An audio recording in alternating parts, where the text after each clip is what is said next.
This up for a public hearing with regards to the amendments to the remote participation policy. Is there any member of the public that would like to speak on this topic?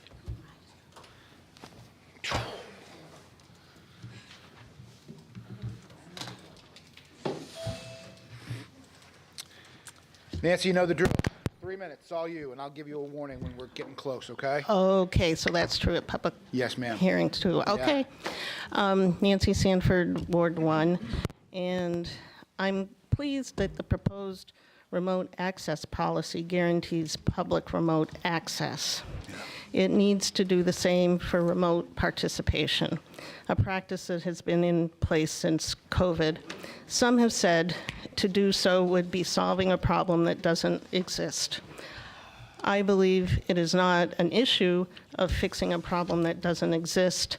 It's a matter of showing respect for all Waterville residents, no matter how they can participate. My hope is that the language will be added to the proposed policy to guarantee remote participation in city council meetings. Thank you. Thank you.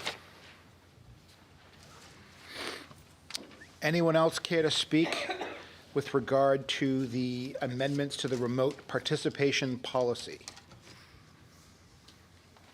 Patty, anyone online?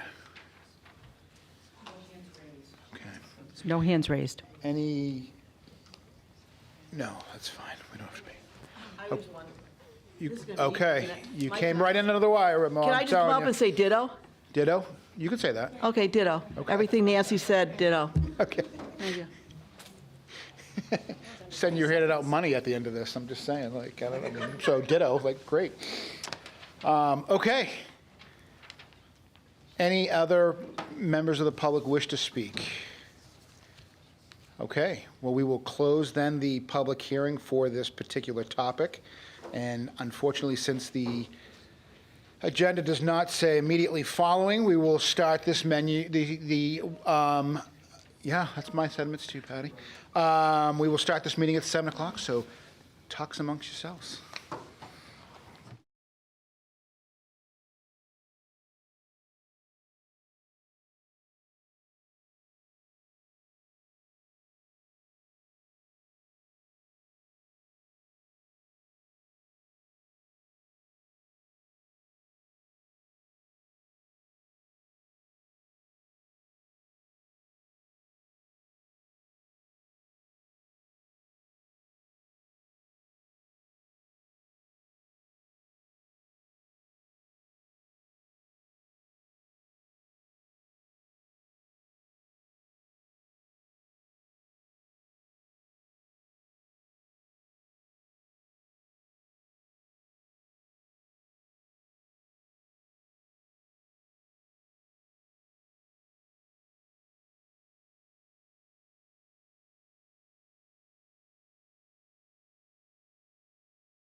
Evening. This is a regularly scheduled meeting of the Waterville City Council.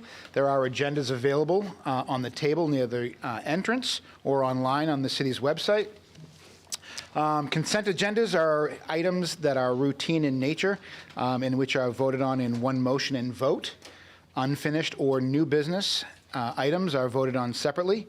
Councilors will be given the opportunity for question or comments, followed by citizens who must speak at the podium and identify themselves. Citizens will be allowed to speak one time per agenda item for up to 3 minutes. Citizens who wish to speak on a topic that does not appear on tonight's agenda will have the opportunity to do so during the public comment section of the agenda. Again, up for 3 minutes. And Pledge of Allegiance. Pledge allegiance to the flag of the United States of America and to the republic for which it stands, one nation, under God, indivisible, with liberty and justice for all. Okay, moving on to disclosure of conflict of interest. Any counselor have any conflict of interest of any of the votes they'll take tonight? Seeing none. First up, we have a presentation. Courtney Yeager from the United Way of Kennebec Valley. Good evening. Good evening. Thank you for having me. My name is Courtney Yeager. I am the president and CEO at United Way of Kennebec Valley. I do have a PowerPoint, which may be shared on the screen. Beautiful. Great. Well, I am here today to talk to you about Impact 2032, but before I do that, I just want to say you may know that the United Way of Mid-Maine closed in 2021. That was the United Way that previously served all of Kennebec, all of northern Kennebec County, as well as all of Somerset County. And when they closed, the board of directors approached United Way of Kennebec Valley, which has a longstanding relationship in the greater Augusta area, to take over the whole territory. So now we serve all of Kennebec County. I am a former resident of Waterville myself for about 7 years, so it's very good to be back in this community and working in this community to serve the nonprofits who are here. All right, so I'm going to take you through Impact 2032 today. This is a project we've been working on since 2020. I had the opportunity to speak with City Manager Brian about that a couple of months back, and we're very grateful to just have a chance to kind of talk to the City of Waterville and see if we can bring you guys into the fold as well. So what is Impact 2032? If we go to the next slide here. So this is really going to be a 10-year process. And like I said, it started in 2020. At the beginning of COVID, we had cities, municipalities calling us at United Way saying, how do we get people food who need it in their homes? We had businesses calling saying, how do we help? We had individuals stopping by, calling our office trying to get assistance. And United Way in our area in southern Kennebec has always been the kind of epicenter of getting help in our community. So we had folks who were reaching out to us for help and looking to give help.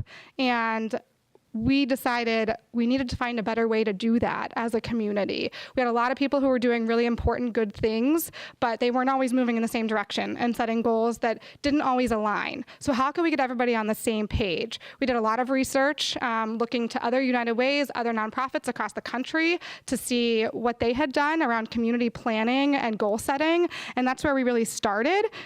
We wanted to do something that was across the entire community, across all the sectors for Kennebec County, so not just nonprofits. It's not a United Way strategic plan. That's what people often think. It's really how can we as an organization serve as the backbone for this project and do what we do best, which is convene and collaborate people to solve problems. We have a lot of nonprofits, for-profits, municipalities, schools, state government offices that have now gotten behind this project. To date, we have 111 organizations that have officially endorsed this project, and I'm going to talk a little bit more about what that means as well. The whole vision centers on 3 areas, so health, education, and financial stability. So if we go to the next slide here, we really wanted to make sure this was a community-led and community-driven. So once we identified we wanted to do this project, we brought together 70 people from across the sectors. We had a council, we had several cabinets that were focused on those different areas that I mentioned. We did listening sessions across the county, we did a survey, and we also commissioned some white papers to be done in those in those 3 areas. We also did a white paper on the population of Kennebec County as well. So all of that was happening in 2020, going into 2021, and that was a time that was a little turbulent. So a lot of the data that we were looking at, we knew was going to be skewed, and we tried to account for that as much as possible, given the state that our economy and our world was in at the time. On the next slide, just looking at kind of the process. So like I said, we wanted to understand the needs of the community. And then we really took all of that data and leaned on those 70 people who had been involved, who were experts in their fields in most cases, and said, let's come up with these 3 goals. What does that really look like? And health, education, financial stability, for us, these are the building blocks of a good life. And we know that people need all of those things in order to be financially stable, to live the lives that their family would like to have. We looked at statistics that we wanted to make sure were really measurable. So under each of those 3 areas, we have up to 10 statistics that we're going to be measuring for the next 10 years from really reputable sources. And then developing some real strategies across the community for how do we address these needs and get to where we're hoping to be. So on the next slide, I'm just going to talk a little bit about the process of getting involved. We do have 4 municipalities who have signed on to endorse this project already. That is the first step. You sign a statement of endorsement to just say, we're on board. It's as simple as signing a piece of paper. You should have that piece of paper in your packet. I see you guys flipping through. So we're really hoping that the city of Waterville will see value in this and join the movement.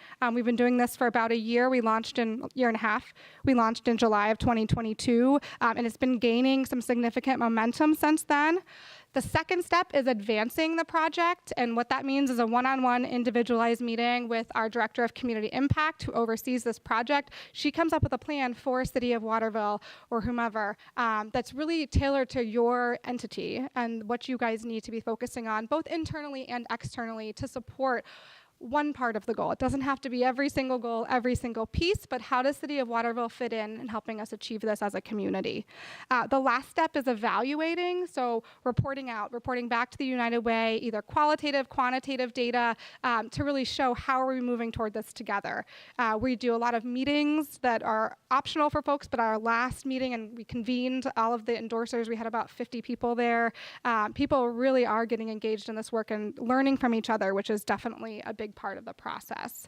And like I said, we have 4 municipalities who have signed on, and we have 11 schools or school districts throughout Kennebec County that have also signed on, including several in northern Kennebec alone. Both Oakland and Winslow have signed on as municipalities.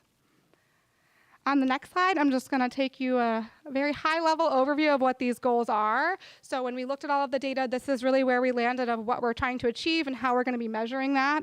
For health specifically, we're hoping that children and adults will have opportunities to engage in healthy behaviors and leverage prevention and wellness services. And the measure that we're looking at for that, we had a lot of people from different hospitals who were helping us out with this. Years of potential life lost before age 75, which is a statistic that's tracked regularly, and the goal for that is we're starting at 7,287, and our goal is to get to 6,900 over the next 10 years. The next slide focuses on education. So children and families having access to quality early learning experiences prior to kindergarten.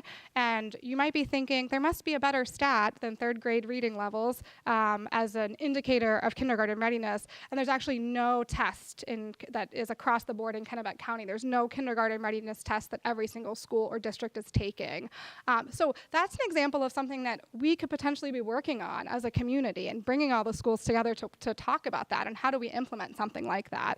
But in the meantime, the stat we're looking at is percentage of 3rd graders who score at or above expectations for reading with a baseline of 27.5%, hoping to drop that down to 23%. Oh, sorry, I'm looking at the wrong slide. 82% and hoping to drop that down to increase that to 87%. And then the last slide is financial stability, which is around employment, income, and resources, and helping families have those tools to achieve their financial stability. In terms of the measurement for that, this was the most challenging because in our minds, financial stability is a lot of different things. It's food security, it's housing, it's transportation. So what is a really good measure? And we went round and around about this with all of our experts. But we landed on percentage of households paying more than 30% of their household income for housing, which includes rent or mortgage plus utilities. And this is the one with the goal of getting down to 23%. So that's a high-level overview of the goals. This slide we can kind of skip past. This is just, again, how you would endorse, advance, and evaluate if the city of Waterville chooses to do that. And we can definitely sit down and have some more conversations about that as you guys get closer to making that decision. And the last slide is just a summary here of all three of those goals. So that was a lot of information in hopefully 8 minutes or less. So if you guys have any questions, I'm happy to take those.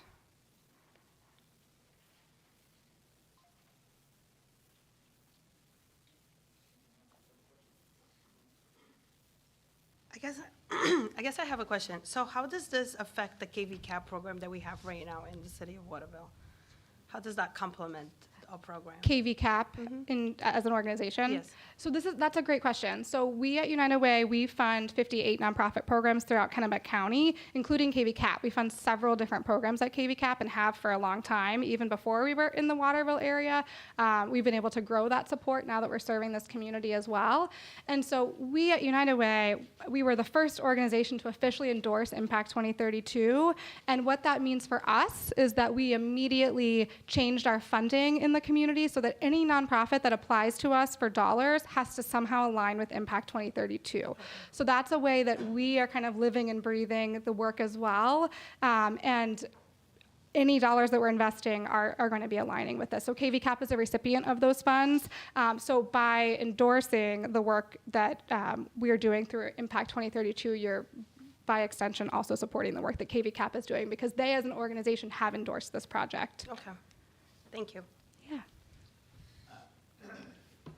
You alluded to 3 areas with 10 metrics in each of those areas. That's 30 different statistics. Yep. 30 different statistics. Who's collecting that data? How are you collecting that data? How are you going to determine that changes in those metrics are directly tied to your efforts? Great question. So we have these 30 measures that we have a document that you don't have, but it's about a 12-page document, and it gets longer when you add all the sources in. So we have all of that well documented. We have someone on our team who's going back once a year and checking all that data. It's a lot of data that's available once a year or once every 2 years, in some cases once every 3 years, kind of depending on when it's collected. It's a lot of stuff that almost all of it's available at the county level, which is really exciting for us, so we can kind of tie it back to this region specifically. And in terms of longer term plans for that data and working through it, making sure that we're making progress in the right direction, right? We are working with an outside data consulting service right now. We just got a quote from them for what that looks like longer term, and we're in the process of seeking grant funding to support that moving forward. And in the meantime, we have a pretty robust data ad hoc committee that we put together. We have a council who's overseeing this now, which is led by Katie Doherty, who's the KV Chamber President, as well as Alex Sidnor, who's like the Chief Strategy Data Person at Maine General. And they've been diving into data quite a bit. That's really been our #1 priority, especially over the past 6 months or so, as we've continued to get more and more organizations to endorse the project. And this is coming from tax filings or surveys or? All different sources. It kind of depends on the data point. We're using a lot of census data, school data, Department of Education, a lot of state data that's available to us. But I'm happy to send you or someone on your team or someone on the council here the document that has all the sources so that you can kind of see where those are stemming from based on each data point specifically. Great. Yeah, thank you. Any other questions? All right. Courtney, thank you very much. Thank you so much, Mayor. I appreciate it. All right, moving on to the city manager report. All right, thank you, Mr. Mayor. First of all, I'm happy to announce the city has been awarded a $45,000 grant from USDA through the Rural Business Development Grant Program. We'll be having a presentation of this grant as well as a business roundtable discussion on February 26th at 12:30 here in the City Hall Annex. And this is going to be used for a study on our recreational assets and economic impact that you'll see later on the agenda this evening. So a great win for the city, $45,000, and we'll have a nice event, I think, on the 26th with a number of invited business owners and those who submitted letters of support to assist in us getting this grant. Our long-awaited city website will go live on February 29th. This has been a long time coming. We're really excited to have our new website, which I think is going to be a lot easier for the public as far as user interface and as well as staff, as far as updating and managing everything. Would like to thank Sarah Cross in our office for all of her work, as well as the IT department in going through the process with Civic Plus and migrating all of the content over. It's been a long journey, so we're happy to see this happening on February 29th. Just to note, we're going to be beginning our negotiations with our two police unions for their new contract, which expires, the current contract expires 6/30/24. So we're just beginning that process, and we'll update you as that moves along. Pine Grove Chapel, in anticipation of the restoration there, which is slated in our capital plan for the year after next. We are working to have the building added to the National Register of Historic Places. This designation will allow us to better access a number of grants to fund that restoration work. There are a number of good prospects out there that we're currently researching and working towards. So we're going to be happy to see this hopefully added to the NRHP. And it's really a unique building, some really significant architecture for our community. So happy to have that moving forward. My next session of City Manager's Open Office Hours for the public will be on February 26th from 3:30 to 5:30 here at the City Hall Annex, 46 Front Street. I think we're going to meet out in the lobby area where we have some new furniture to use those new leather couches out there. The next session in March will be held in the South End. We're working with the Muskie Center right now to get a time scheduled there. So next month we will be in the South End. Look forward to that.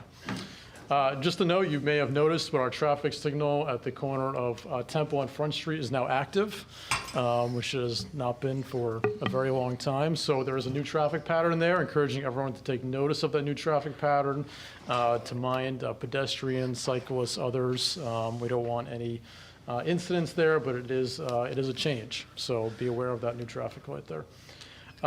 As you know, on January 30th, the federal government granted a major disaster declaration for the state of Maine, triggering the release of funds to help individuals and businesses recover from the December 18th storm that we had here. So federal funding is now available and can include grants for temporary housing, uninsured or underinsured home repairs, low-cost loans to cover uninsured property losses, as well as other programs. Our nearest field office is in Skowhegan, 4 County Drive. They're open daily, 8 a.m. to 4 p.m. You can also get additional information by calling FEMA directly. The number is here in my report, 1-800-621-3362, or you can visit their website. Also, the deadline there to apply for relief funds is April 1st. Just a little preview on some upcoming agenda items. We're going to be talking about a youth council that Mayor Morris is putting forward, as well as our long-awaited historic preservation CLG ordinance that's going to be coming up. And we're also going to be talking about our downtown vision implementation committee and getting that moving. Lastly, I just want to put forward another reminder to enroll in the city's new notification system. We have over 400 already enrolled so far, which is a great number. Seeing that number continue to grow. The best way to do this is to go to waterville-me.myfreealerts.com, and you can register there. We also have a number of these informational materials out and about with some QR codes. You can register that way also. Lastly, I just want to yield some of my time to Patty to talk about absentee voting. Thank you, City Manager. Yes, absentee voting for the March 5th presidential primary election is taking place currently. The deadline to request an absentee ballot for no reason is February 29th, which is next Thursday. So we're doing in-person absentee voting here, or you can call the city clerk's office or go online and request an absentee ballot. You have to be enrolled in a party to participate. If you are unaffiliated with the party, you can opt to vote in the Democratic or Republican primary, as a new law change allowing for semi-open primaries. So you can participate without enrolling in the party. Voting on Election Day, March 5th, will take place at Thomas College, the field house, from 8 a.m. to 8 p.m.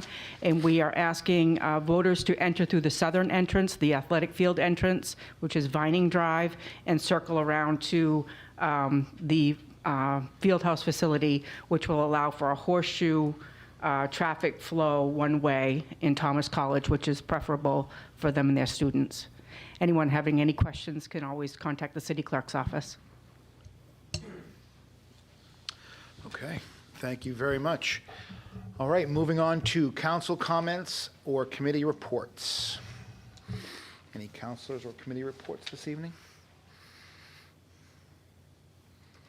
Seeing none, we will move on to public comments.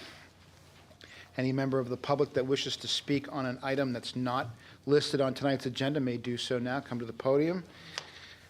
Hi, my name is Larry Griffin from Waterville, of course, but I mean, it's somewhat of a quandary here. I don't think what I have to say, I don't think I can say it in 3 minutes. That's what you have, What are but- the options?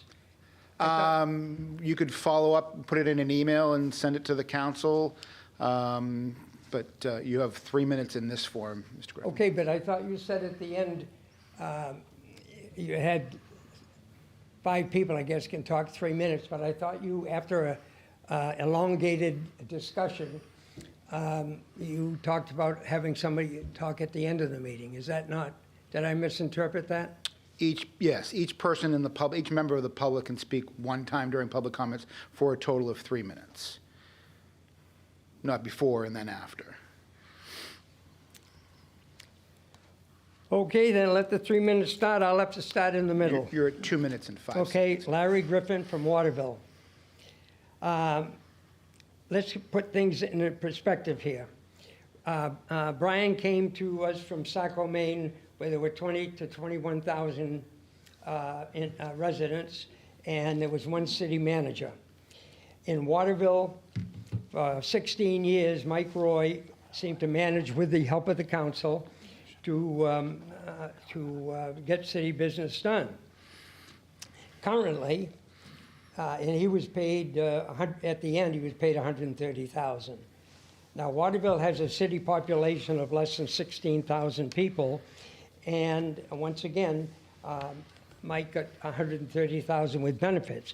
Waterville now has employed 2 city managers, Brian, $182,000 plus, the assistant manager, $162,000 for $345,000.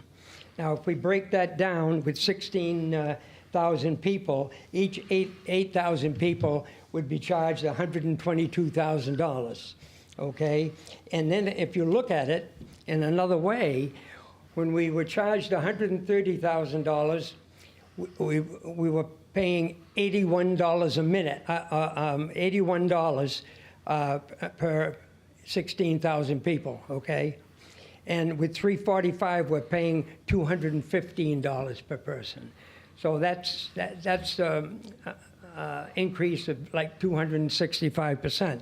So what I'm asking you to do is, we only need one city manager here. I think we're very fortunate to have Brian. He comes well recommended. He's well educated, and he's got a lot of energy.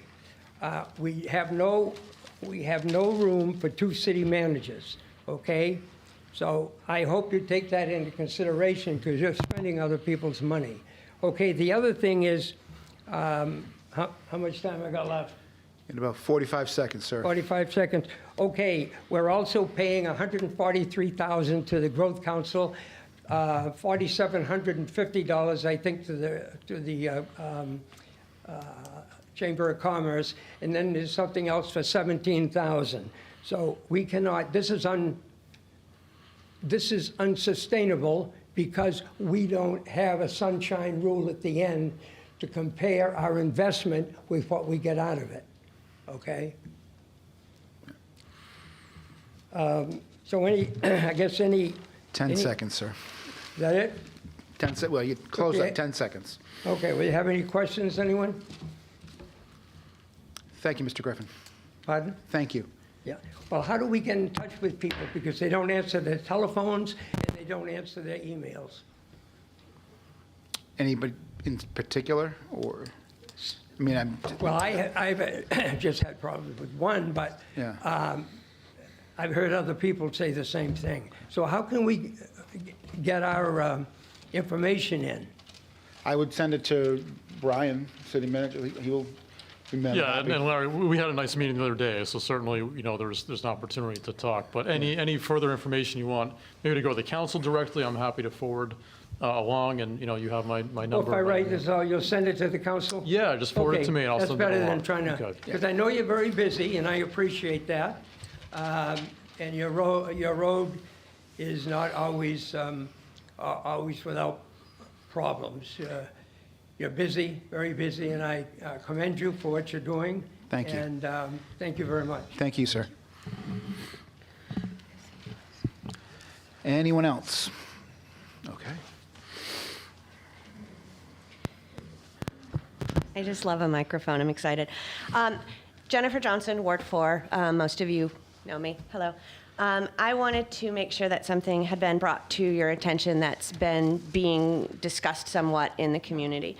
On the 15th of February, the principal of the Mitchell School had to call out about 20 families and tell them that their special ed program was closed that day and their children could not attend school. Generally, it is not an entire program that's called out. They have a list and they rotate children out and say, your kid can't come to school today, your kid can't come to school today. And that's because they are incredibly understaffed. They are having trouble filling positions. There are special ed positions that have been unfilled all year long. They're trying to rotate substitutes into there to cover these. And when we're talking about a life skills program, which is what was closed, we're talking about typically students that are autistic, nonverbal, unable to communicate in a lot of ways. When they are frustrated, they're physical. We have our adults and our children are getting hurt in the schools because we do not have enough staff and they are not properly trained to take care of our kids. And I really want to make sure that we're aware that this is going on.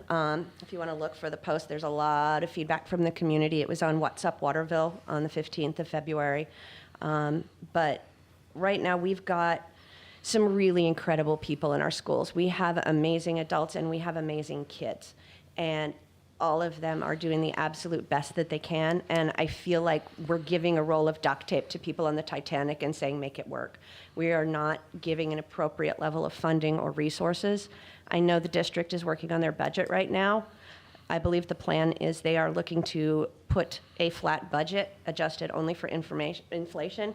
I know you love that, Tom. I know that no new taxes is kind of your like mountain, and I respect that because I also do not want to pay a bunch of new taxes. Nope. Okay, no. Thank you. But some things are worth the investment. And if we want a community full of people that are educated and able to take care of themselves, that are able to find employment, that are going to be the ones taking care of us when we can't take care of ourselves, we need to invest in the education of our kids. Like, full stop. Thank you.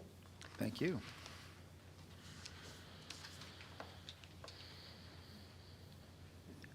Anyone else?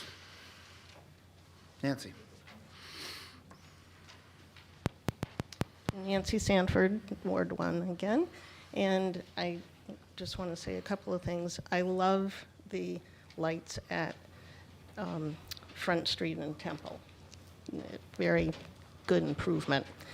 And I also just wanted to let you know that I won't be here for several months because I'm going to sing with the Colby Choir. But that does not mean that I've lost interest. And I will be watching on public access or on the internet where you can get the things. So I'm glad that those things exist. Thank you. Thank you. Anyone else? Bruce? Thank you, councilors and mayor. Many times at the State House, and Brian can relate to this, people would get up and say, I wasn't planning to speak, and I will keep it brief. That's usually not the fact. That doesn't happen, but I will keep it brief. But thank you. Many of you know, obviously, about the Waterville Area Soup Kitchen. Last year, we had a challenge. We did a rent challenge, and my wife and I challenged by doing the first month. It took off, and there was a year and a half of rent that was committed. So all of 2024, or anyway, a year and a half. So that went well. And what I found out by going there quite often, and I know many of you do, and that's really appreciated, obviously, and the thanks ought to go to all the volunteers too. But anyway, the rent is just a small piece. That's $1,300 a month or so. That's a small part of their expenses. As you know, their expenses are about $15,000 a month, $16,000. They started the $100 club. They're trying to get 1,800 $100 donations. It happened to be the timing that WABI wanted to do a follow-up on the rent challenge, so they interviewed Carla, they interviewed myself and other members there, guests, and my wife and I put out a challenge that we, we would match the first 10 $100 donations that came in, and I'm not saying that to toot my horn by any means. We're very grateful that after the first 10 that come in, and really it related to the interview and the broadcast by WABI. And many of you know Kudishi, and she's did a wonderful job, and we should be grateful. So the first 10 came in. They would tell me, oh, there's more coming in. And fortunately, as a state rep, I had some contacts, so I reached out, and that's why I'm here too, to let you know that Colby College matched the next 10. Then it was the Eaton Peabody Foundation did another 10 $100 donations. CMP 30 seconds, stepped up. Central Maine Auto Group stepped up, and Mitchell Tardy Jackson. So the fundraiser that was going to be maybe $1,000 or $2,000 turned into over $12,000. And really, I just want to thank everybody who's, let it partake and continue to do that for them. So thank you, and a special thanks to these companies that did, meet the challenge, because it's a big deal. So thank you. Thank you. Anyone else wish to participate in public comment? Mayor, we have someone online. Okay.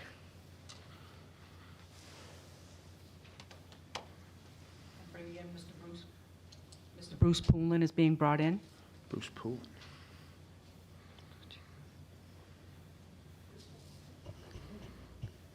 Mr. Poulin, can you hear us?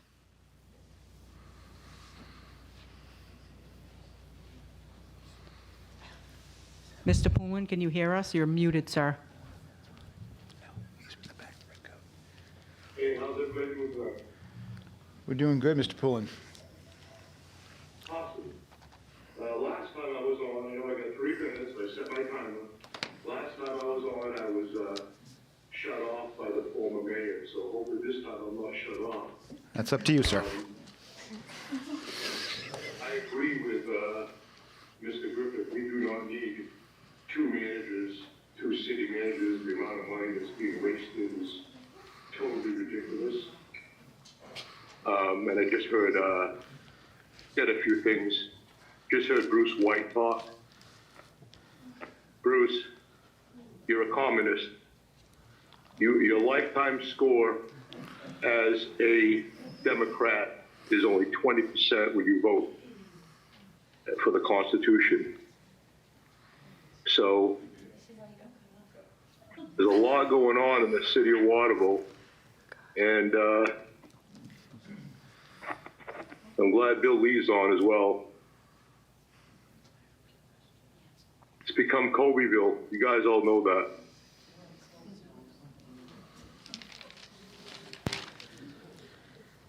And in a minute, 20, yeah, a little bit more time here.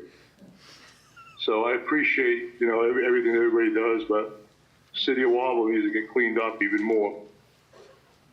Thank you for your time. Thank you, Mr. Pullen.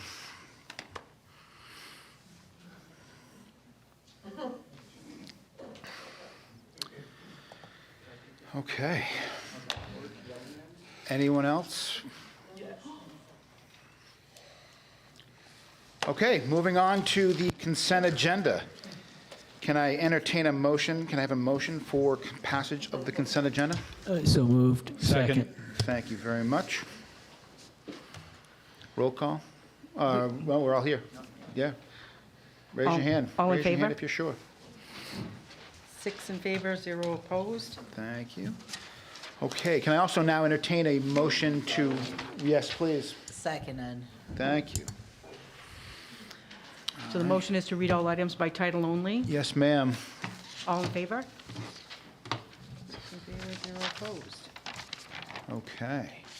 Moving on to old business, ordinance 32, 2024. Amend the licenses and permits ordinance. Second. Okay. All right, who wants to take this one? You? Go ahead. Sorry. No, go right, no, go ahead. Are we, okay. I don't have anything to say about it. I think we discussed it at length last time. So, yeah. All right. Any other discussion? Okay, seeing none. This is the final reading, so it does require a roll call vote. Shall I go ahead, Mayor? Yes, ma'am. Counselor Gilly? Yes. Counselor DeBrito? Yes. Counselor Klepak? Yes. Counselor Green? Yes. Counselor Finch? Yes. Counselor McCormick? Yes. The vote is 6 in favor and 0 opposed. Excellent, thank you. Okay, moving on to new business, Resolution 41, 2024. Authorize the renewal of a special amusement permit to Italia, Eric Savage, and Jennifer Bergeron, doing business as Lion's Den Tavern. Move to adopt. Second. Just for the record, I think it's Erica. Erica, not Eric. Does it say Eric? Erica. I believe Eric, you said oh, it, okay. but yeah. Any discussion? Lion's Den is awesome, so I'm good with it. Fair enough. I love Lion's Den. It's great. Okay, can we get a, Don't need a roll call for this one. raise your hand. All right, we're good? All in favor? Yeah. 6 in favor, 0 opposed. All right, moving on to Resolution 42, 2024. Authorize the issuance of a medical marijuana retail license to Scott Darling, doing business as Astro Turf Medical. Okay. Are they here? Anybody here from them? I'm not sure. I need a motion to put it on the Move floor. to adopt. Second. I'm not sure if they're Melanie? here. Okay. This is an existing business, and they're just selling it to a new owner, so there's not a new establishment, it's just changing ownership.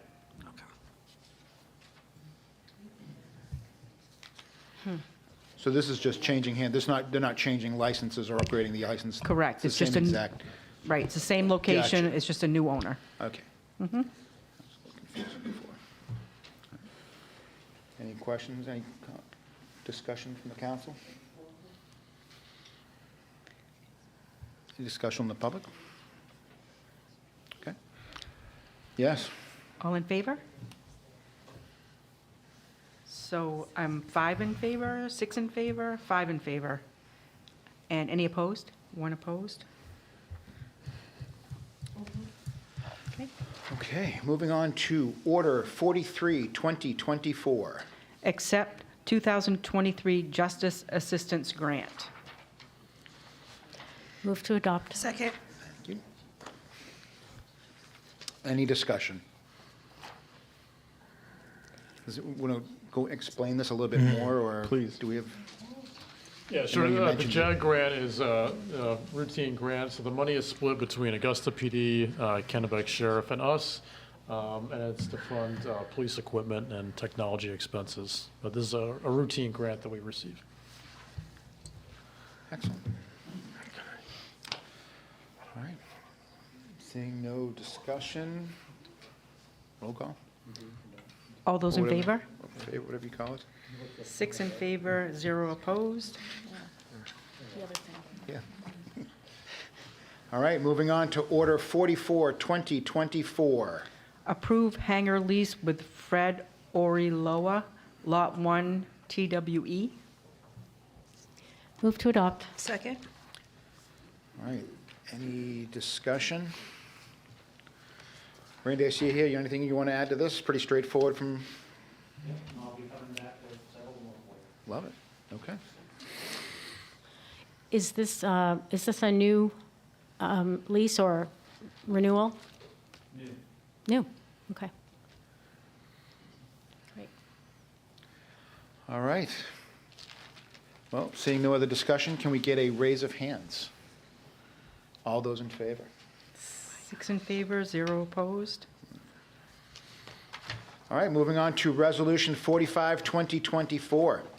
Approve a specialized aviation services operating rights agreement with Vacation Land Jumps LLC. Move to adopt. Second? Anything anybody want to add to this one? Patty or Brian? Randy? Came all the way out. You might as well come to the podium and say something. Jeez.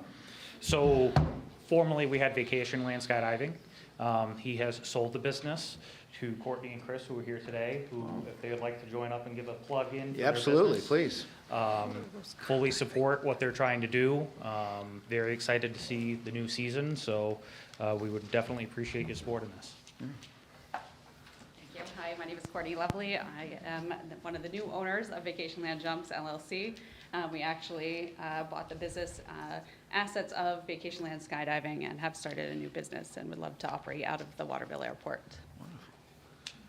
Great, introduce yourself. My name's Chris Gross, Senior Management Team with Vacation Land Jumps LLC. I've personally been started jumping here in Waterville. Business was dissolving, and if we didn't do it, we would lose our sport here in Waterville. We've gotten a lot of community support, feedback, encouragement. We've had active donations to various charities, fishing derbies. We've sponsored a dance team, and we're really looking forward to working with the community. Great. Awesome. Well, thank you. Thank you.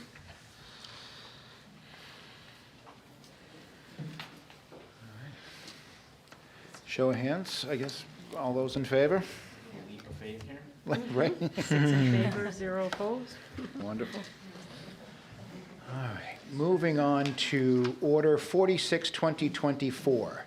Accept the USDA grant for economic impact analysis of recreational assets. Move to adopt. Second? Okay. All right. Any discussion on this one? Matt, are you here to talk about, please? Because I'm here. Yeah. Okay, am I on? You bet. All right, great. So just real quick, this whole process began about a year ago when Jennifer Kierstead, who writes grants for the Friends of Quarry Road, identified the grant with USDA.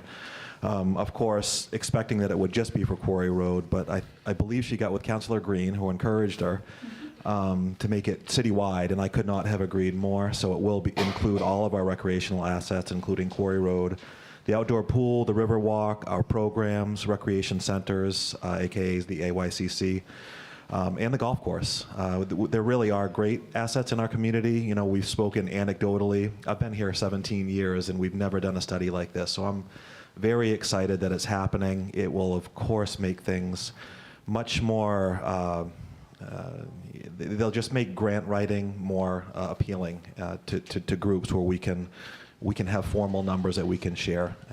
So this is what we're looking for. Excellent. That's good. Yes, you may. Hey, Matt. Yeah, I'm super excited when I saw this on the agenda. What Yeah, I guess I'm asking all these data questions tonight. What's going to be their data set? Are they looking at, is it across 12 months? Is it, what year are they looking at the data, or is it prospective? How are they?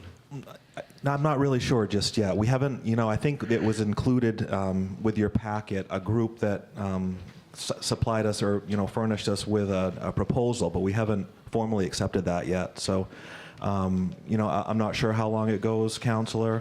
It seems to be very thorough. This group, Cameron Associates, came very highly recommended, but I don't have a timeline for it. And it doesn't, it's not going to include any analysis of any proposed changes. It's just the existing infrastructure and programming.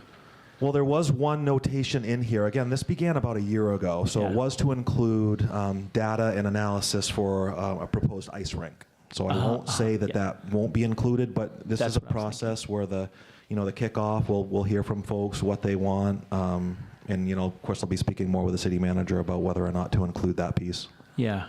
Well, let's get the most out of it. Agreed. All right, wonderful. Thank you, Matt. Okay. Any other comments, discussion? Anyone in the public? All right, show of hands. All those in favor? Any opposed? Wonderful. Moving right along to Resolution 47, 2024. Approve contract for a fixed price agreement for diesel fuel fiscal year '25. Move to adopt. Second? Okay, any discussion?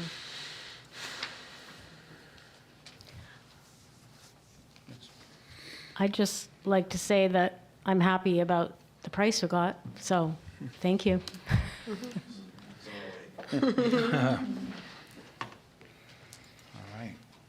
No other discussion? Show of hands. All those in favor? Any opposed? Wonderful. All right. Moving on to Order 48, 2024. Amendment to Order 252-2021. Okay. Can we put it on Move the to floor? adopt. Thank you. Second. Thank you.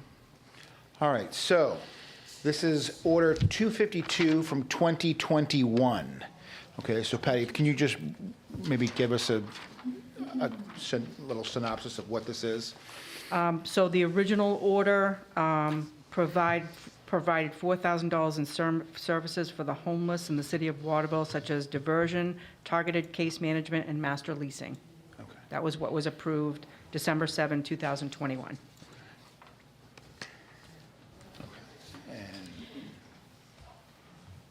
We have an So- amendment to change that. Is that correct? That's why So we're the here tonight. the request is to change the purpose for part of that funding, $200,000, which was initially earmarked for master leasing, to go to funding the shelter itself, correct?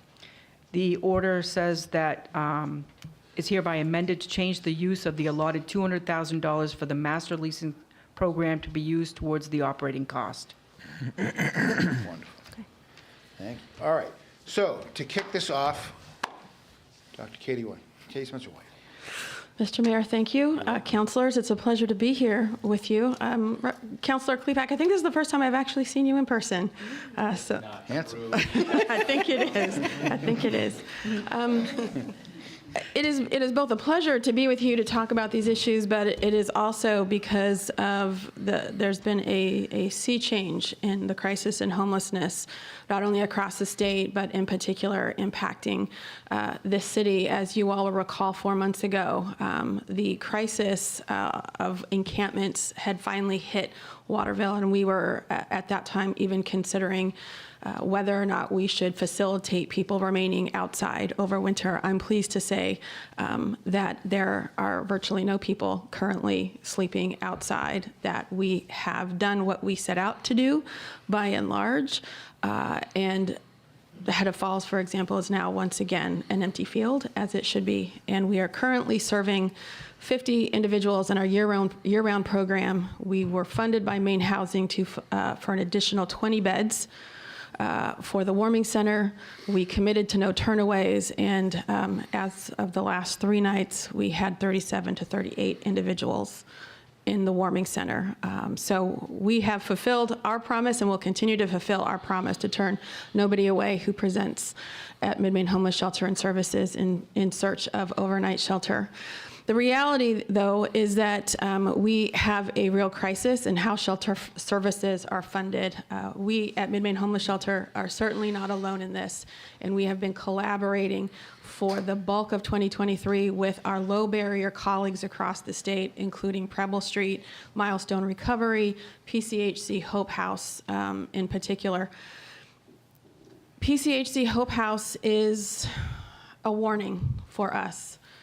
They have already announced their intention to close their 62-bed shelter. That will leave no low-barrier shelters outside of Portland other than us. And if we cannot continue to provide emergency overnight shelter, there will be no low-barrier shelter anywhere outside of the city of Portland.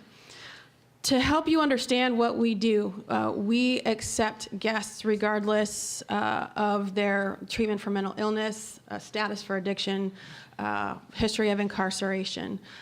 We are the most welcoming and inclusive shelters. We allow people who are in heterosexual relationships to place their bunks together. And if you come to the shelter on any given day or night, you will find a menagerie, probably in the region of 4 or 5 dogs, a cat or 2, and a peppering of other animals, because we know that in order for people to come inside, they have to bring their animal companions with them. The cost of delivering shelter services has dramatically increased. And I will tell you that this was probably on the rise pre-pandemic, but the pandemic itself has accelerated the rates at which people, in particular vulnerable people, are falling into homelessness. Our average age is currently 50, and our average length of stay has increased from 2019, our last full pre-pandemic year, from an average of 41 days to today, it's an average of 111 days. Now, I don't like averages as a data person. I do not like averages because they don't tell you the whole story. So I also ran the mode. For those of you who remember your high school math, we have the mean, median, and the mode. The mode is the most frequently occurring number in the data set. In 2019, the most frequently occurring number for average length of stay was 4 nights. Today, and I ran whole years, 2019, 2023. Today, that number is 365. Our guests, by and large, there's a lot of vulnerability and a lot of barriers out there. We have tried to rise to the moment, and this is one of the reasons why we're coming to you today. It costs a lot of money to deliver these services. We are required to staff at a higher guest-to-staff ratio. We even have to look at our physical environment. For example, in 2022, we experienced our first overdose death in shelter. It occurred in a bathroom, which are some of the most dangerous places for people, and it was in the wee hours of the morning. It's extremely traumatic to open a bathroom and find somebody that you have been caring for and caring about, and to find them gone. So we invested in a sophisticated system that is reverse motion sensors that will alert the team when the bathroom is occupied but nobody is moving.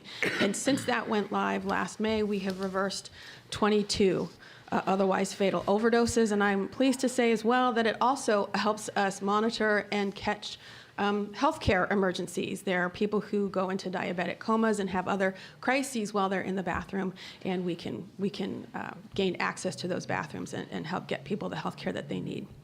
All of which is to say, and I know master leasing is an important program, we're building out, as the state convenes around this, there are opportunities for us to gain funding that did not exist in 2021. One of the things we pursued, knowing that housing is the ultimate solution to this crisis, is a rapid rehousing program. We have the most successful program in the state. And if everything goes according to plan on Friday, we're hoping to be able to build on the 37 households that we rehoused last year through our rapid rehousing program and add new funding that will allocate an additional, will allow us to rehouse an additional 60 households. And I'm also hoping that we can pursue continuum of care funding because I do think the master leasing program is important. But where we are right now, like Hope House, our cash flow forecasts are dire. And without this funding, we are going to have to either look at an immediate withdrawal of services. So we currently operate 24 hours a day. We might have to take off what we call the first shift. So people have breakfast and then they leave for the day. They can come back for the second shift, check in for the evening. But that would leave many people who have significant physical barriers without any place to go during the day. And of course, we have generators, so when weather is inclement, people stay with us all the time.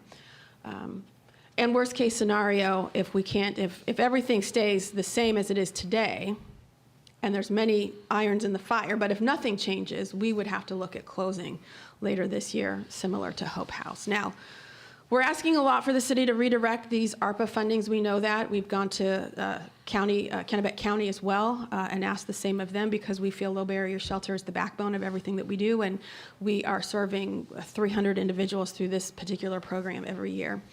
And again, we're also working at the state level because we know that this is bigger than us. It is a statewide issue, and we have not had a raise at the state level since 2017. And I don't know any business operator who can operate in 2024 on 2017 revenues. I do want to introduce and bring to the podium very quickly our representative, Colleen Madigan, because she has been my sidekick and partner in crime in trying to drive this. And I also want to thank as well Representative White because he has been a co-sponsor of many of these bills. But I think it's important for you to hear from Representative Madigan the significant efforts that have gone at the state level to correct these funding issues.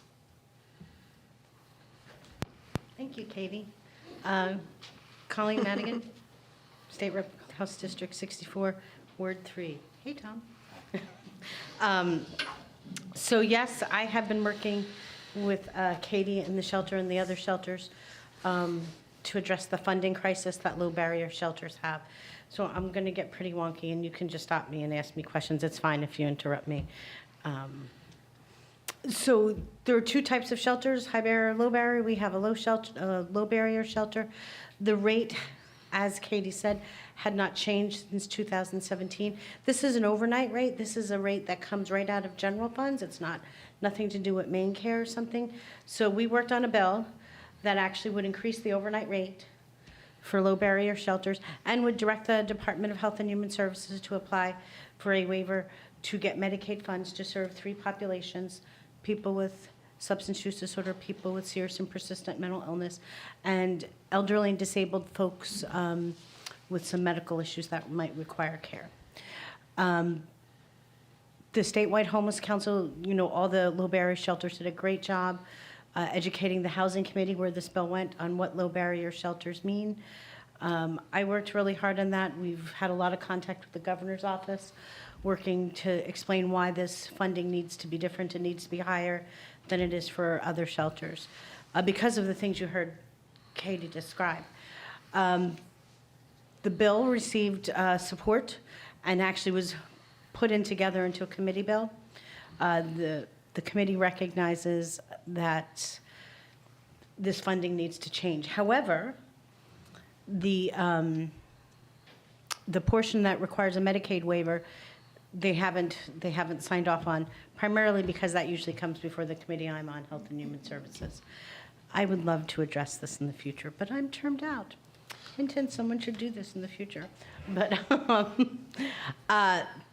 there's a lot of support for this, recognizing that we have two simultaneous crises going on. We have a housing crisis, we have an unavailability of affordable housing, and we have a substance use disorder crisis.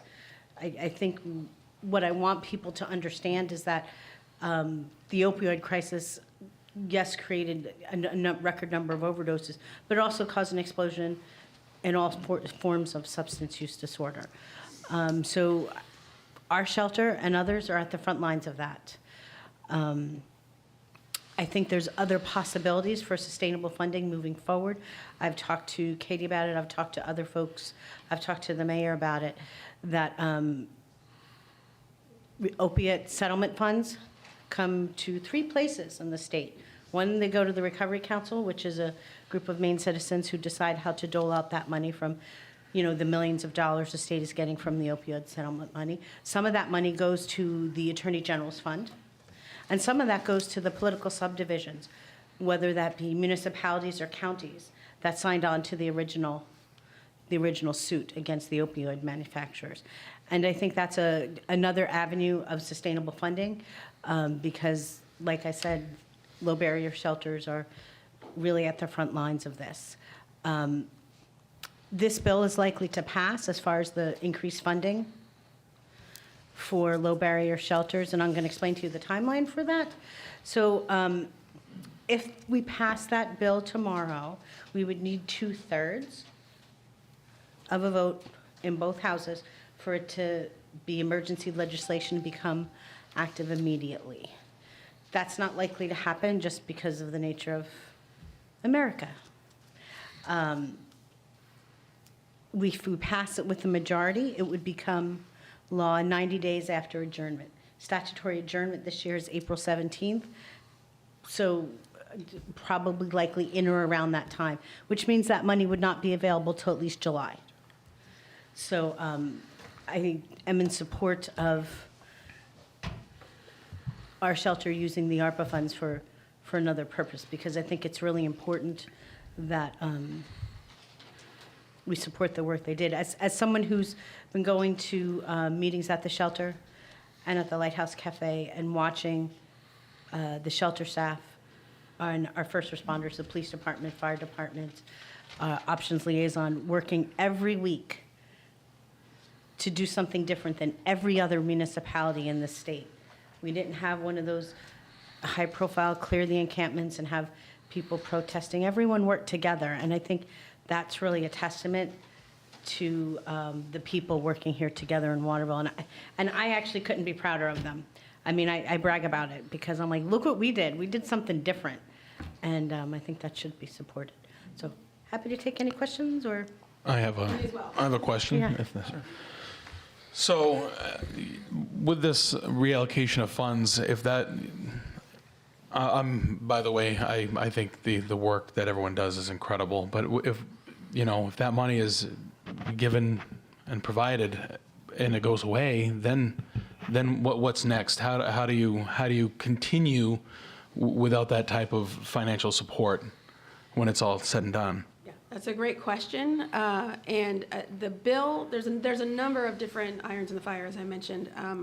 The legislative funding would begin to correct that. Combined, the low barrier shelters have an ask of $4.1 million, and we've stacked that both with a $1.8 million request, which is ongoing funding from the Maine Recovery Council, with $2.5 million for low barrier shelters, specifically separated out from all the other shelters. So that goes a significant way towards correcting that funding gap that we have. So again, we know we have the support of the governor's office. We know we have the support of the Recovery Council.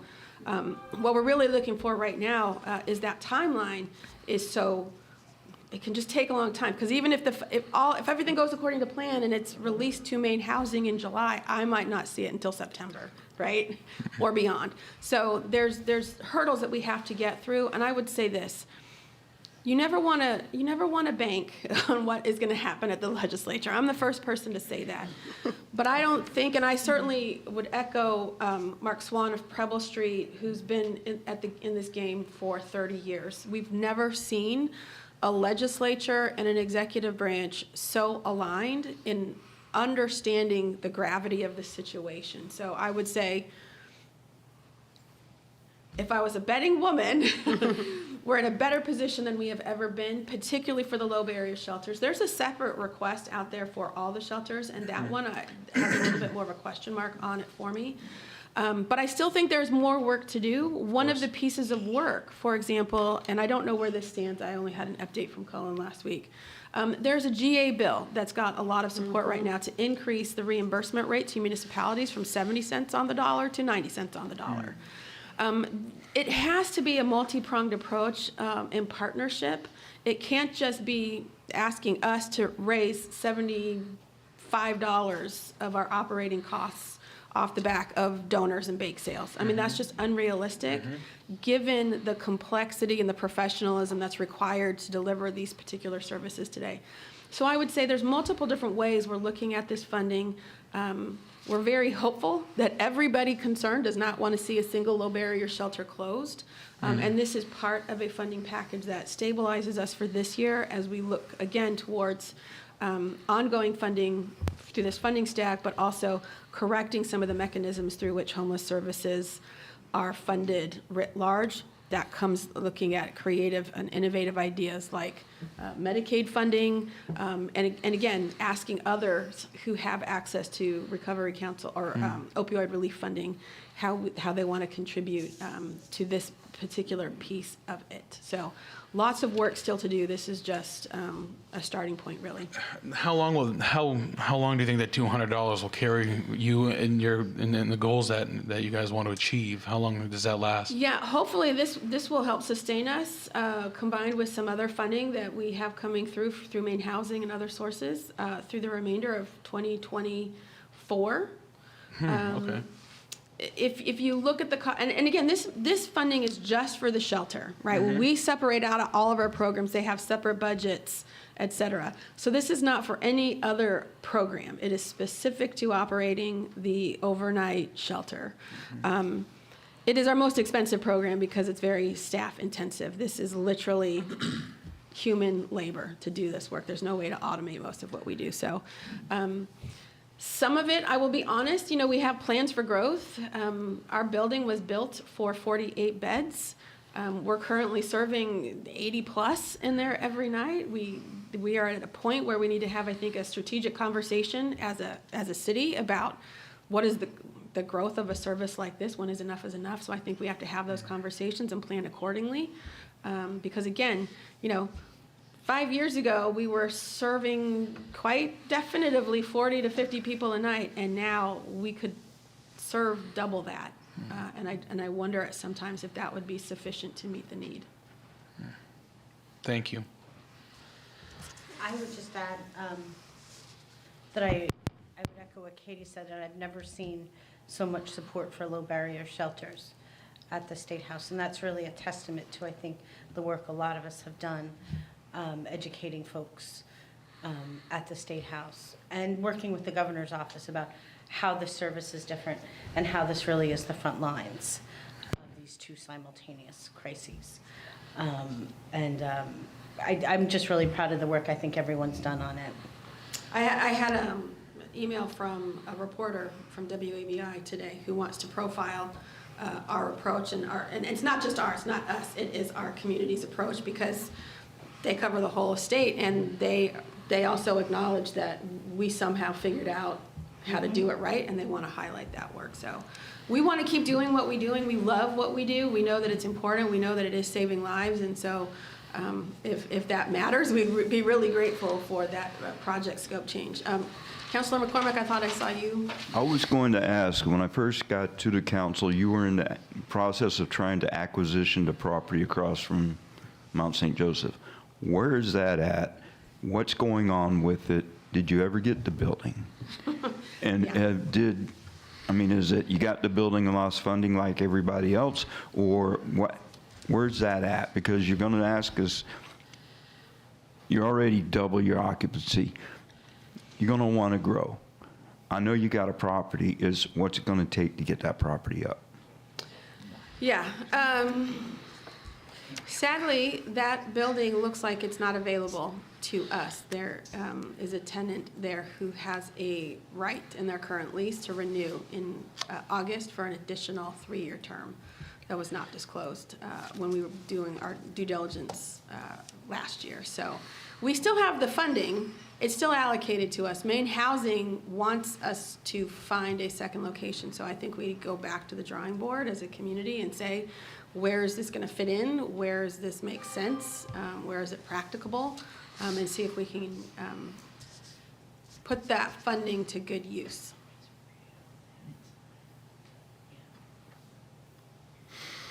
have a question. Yes, sir. So the shelter's predominantly, I mean, is located in Waterville, but I'm assuming that you have guests from other municipalities. Are they also now, has this presentation gone to other municipalities to seek, funds or things from them to serve, the population from? Yeah, so I will say we go every year, and we get on the town warrant for many of our local communities. The reality is, if I charged the market rate, the $100 a day that it costs us to deliver the services that we deliver to anybody, you can imagine what a smaller town with less revenue would say if I said, oh, and your expenses are $150,000 this year. So it's consistent. They always approve our requests. I think the biggest balance of county, if you will, would come from the reallocation of funding from Kennebec County for the $200,000 that we had allocated to another project. So I would say in this instance, county commissioners also want to see this continue. But yes, I think there is a broader community-wide conversation about unsheltered homelessness and the growth of it and how we meet the need across the county. And I would absolutely welcome your participation in that with our colleagues in Augusta and as well as surrounding northern Kennebec County towns. Sure. Okay. Okay. This is a lot of discussion about GA, right? Because GA has become a de facto housing program, which was not what it was initially intended for. Okay. Yeah, and one of the things that is unique about what we do is it's not, the bed night rate's not just the three squares and a cot. It is really about the supportive services that go into place, our approach to risk stratification so that we know which of our guests are at higher risk. It is, rent smart, it is housing navigation. There's a whole host of other things that come with it with the goal of getting people out of the shelter and into permanent housing. It's a continuum, and if emergency shelter is the sharp end of the stick for the unhoused, we know that the solution is really rooted in housing. But we are just at an inflection point right now with rising rents, and we haven't, the other parts of the system have to click together. So all that work is taking place. What we need to do is make sure we're around long enough to participate in those conversations and see those policy changes manifest. Okay. Counselor. Yeah, I just want to make another observation, which people may not be aware of, because we did allocate in 2021 a total of $400,000 to the Mid-Maine Homeless Shelter. 200 of that was the master leasing money that we're talking about changing the purpose of, and the other 200,000 was for diversion funding, which means helping people stay out of the shelter, and also case management to help people, an additional case manager. But other than that, I think we also gave 10 or 15, I can't remember, thousand to the homeless shelter for the warming center, which was a new program that was started in order to meet the growing needs of people being outside. So it's actually astonishing to me as I think about it that the city of Waterville, that the homeless shelter has done all of this work, including landlord engagement and lots of collaborative work with partners. And the city hasn't actually funded the core programs of the shelter. And so I just think it's important to acknowledge that. Obviously, as Katie said, this is we need a multi-pronged approach. We need to keep educating and advocating at every level.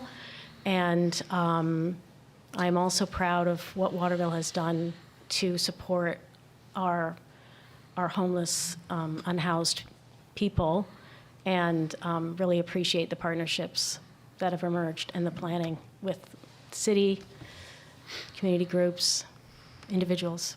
So thank you.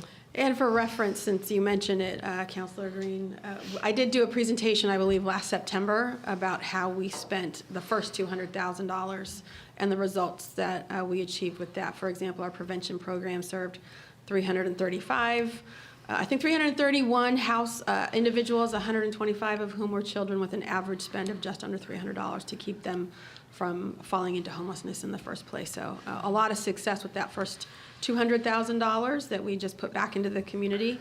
And we, again, are hoping to make good use of this ARPA funding. I referred a lot of people to this diversion. Yeah, it's that program that also needs to be sustained, but that's a conversation for another night. Okay. All right, any other counselor discussion? Thank you. Yeah. Thank you. Any members of the public wish to speak?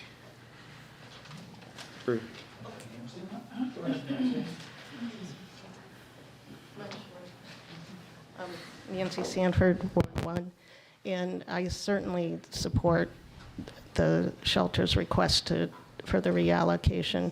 They are the best judge of how the money can be best used to help the folks that are there. Thank you.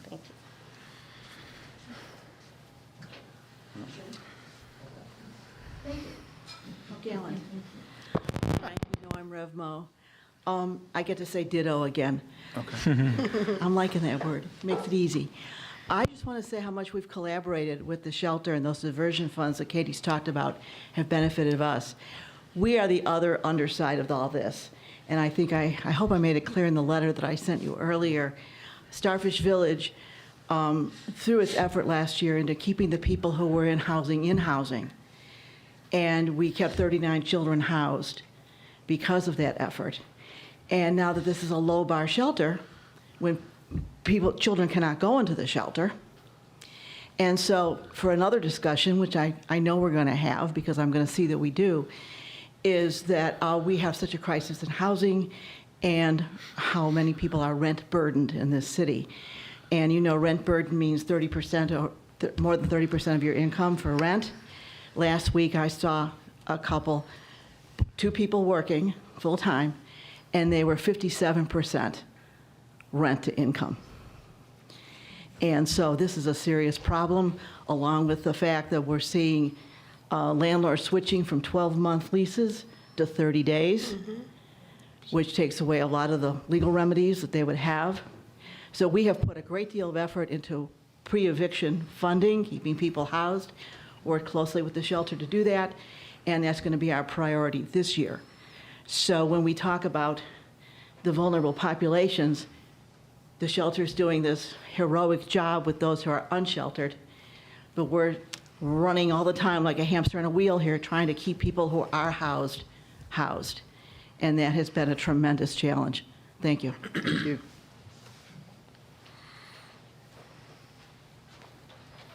Thank you again, second time.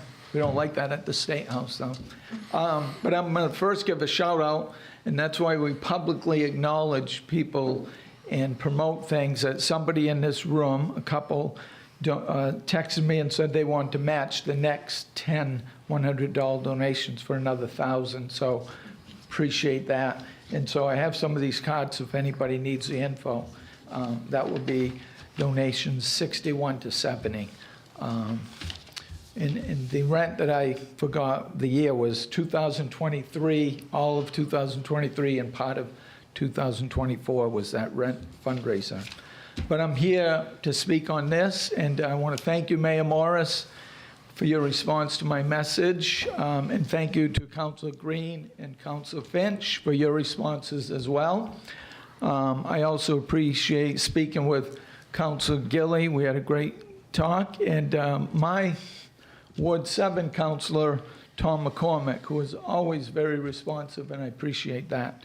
When I was first elected, my wife and I visited the homeless shelter, and Katie gave us a really nice tour and a good overview of the homeless shelter. We got to see firsthand what they do on a daily basis. It is challenging work, we all know that, and the staff are very caring and compassionate to all who need the services.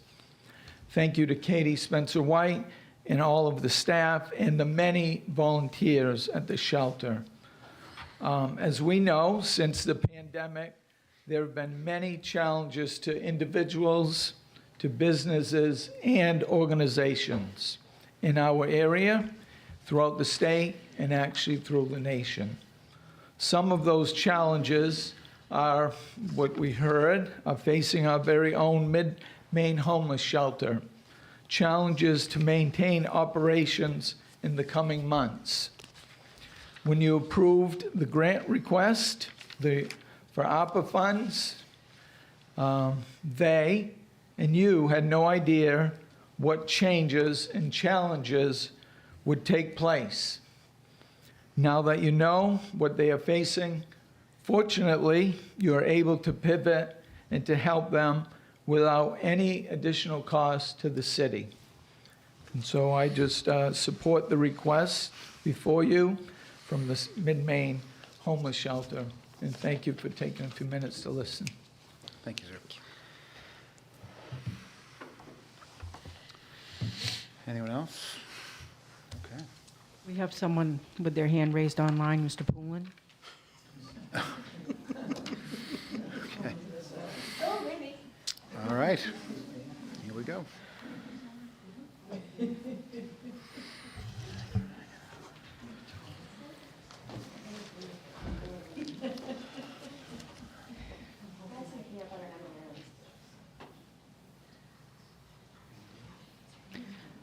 Mr. Poulin, can you hear us?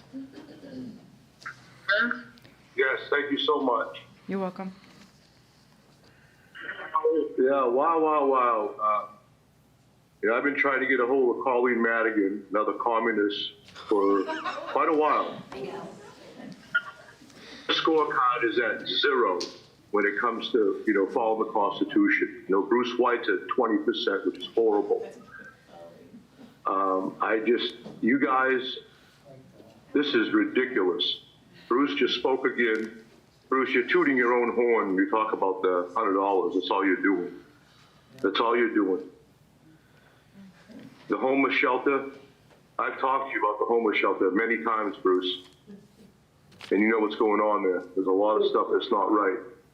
So when you were doing your walk, do they still have a whiteboard up there asking for, supplies when they have a surplus of money in the bank? You want to answer that, Bruce? He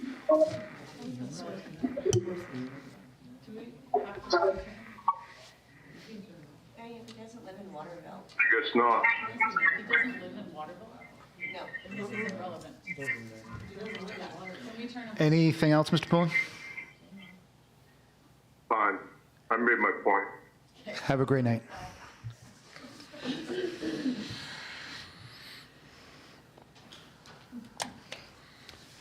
Okay. Anyone else in the room wish to speak? Okay. Any other counselors have any other need for a discussion? A raise of hands? Is that what this is? All those in favor? 6 in favor, 0 opposed. Wonderful. All right. Moving on to ordinance, where are we at? 49, 2024. Amend the zoning ordinance, solar farm regulations.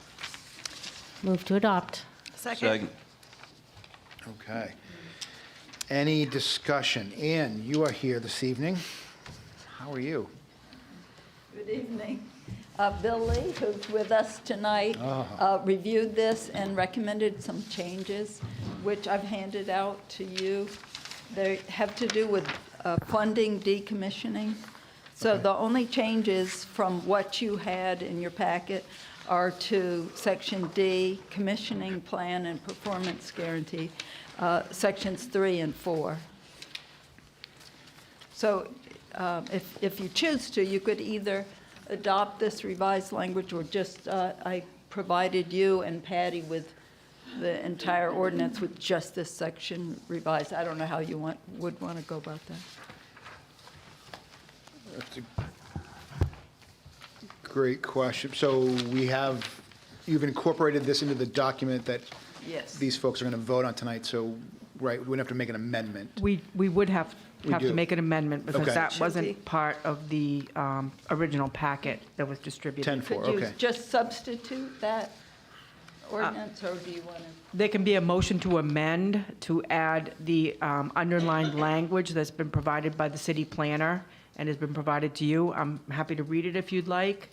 If you Okay. Yeah, we have a couple. So there can be a motion to amend to include this underlined language. I'll motion to amend. Second. Okay. So you would be deleting the language that's there now? Amending. So this would replace the entire section D? No, well, no, it's only 3 and 4 that are amended. Oh, let's see. There's a little bit in 1 and 2. No, that was, that's in the ordinance that you have already. I didn't touch those since what you Okay. received. In other words, you have the original ordinance, and anything that's underlined is new, is added, anything that's stricken is deleted. But that language is in the ordinance that's in your package. I got you. All right. Do you have something? I know she crossed some things out, like, do you want to talk about that? Well, While we're doing this, or? Well, they're, So, hold on one second. Council Green? Yeah, I think there was some concern that I'd heard about from a member of the planning board regarding number 3.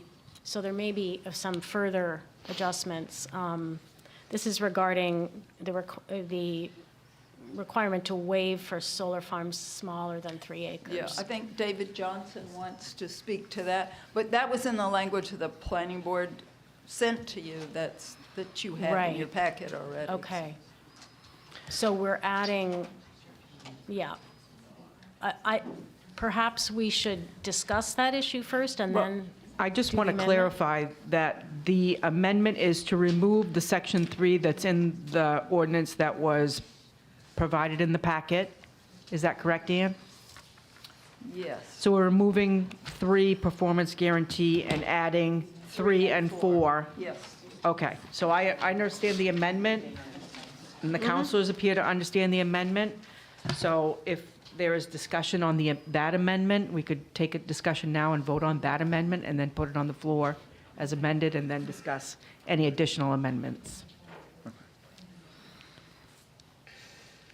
That sounds good. Less confusing. Yeah. Okay. So I'll move to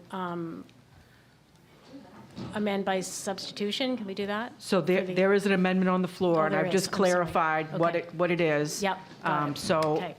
any discussion on that amendment? Tom? If there's opposition to this, and I've got not a good portion, but members of the planning board here, why are we going to do this? Send it back to the planning board, let them clean up their opposition, and then bring it back. Is that a motion, Tom?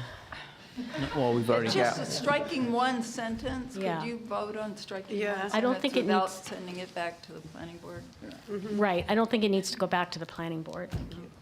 But we're here to talk about it, so we may have some changes that we want to make. Bill's got his Yeah, hand Bill's up. I had his want to hand hear raised, from kind Bill. of. Computer hand. Jump on Bill. I think, Go ahead, Bill, you're off. okay, I think it would be helpful to the council and to the public for sections 3 and 4 to be briefly explained. Ann can do that, or I can offer a brief explanation of this proposed new language. Your choice. Ann defers to you, sir. Okay. Basically, the overall scheme of revision is to regulate all solar farms exceeding 1,750 square feet. The legislature regulates solar farm and requires a decommissioning plan and financial security for any solar farm 3 acres or larger. We have the authority to regulate even smaller solar farms, and that is what these proposed amendments are doing. Some concern had been raised that we didn't have a decommissioning plan and financial assurance language for those solar farms which are under 3 acres. The language in Section 3 and Section 4 require all solar farms exceeding 1,750 square feet to have both a decommissioning plan and proof of financial security to carry out the requirements of that decommissioning plan. The language as proposed does have an exception, and if it is a solar farm under 3 acres and the developer is also the owner of the property, then that decommissioning and financial assurance would not be required. Whether you wish to waive that requirement for those solar farms that are under 3 acres and owned by the developer, where the land is owned by the developer of the solar farm, of course, is at your discretion. Basically, what's going on here is to propose required decommissioning plans and proof of financial assurance for these small solar farms, which are not regulated to that extent at the state level. Ann. I believe, Bill, you just said that the ones that are on land, the solar farms that are on land, are owned by the owner of the land on which they will sit, do not have to have a decommissioning plan. I think that's what you said, but that's not what we're saying here. The request. If they are, this language is the requirement is waived for solar farms smaller than 3 acres. Whether the council wishes to go along with that is a council matter. No, what I was saying is that it's only waiving the financial guarantee, not the decommissioning. They all have to have the decommissioning plan. Right. So, anyway, and that was requested by a developer. So I don't think there's anybody who has a strong feeling about that, but we do have a planning board member who's opposed to that exception. So he wanted to speak. Good. Yeah. Thank you, Bill. You?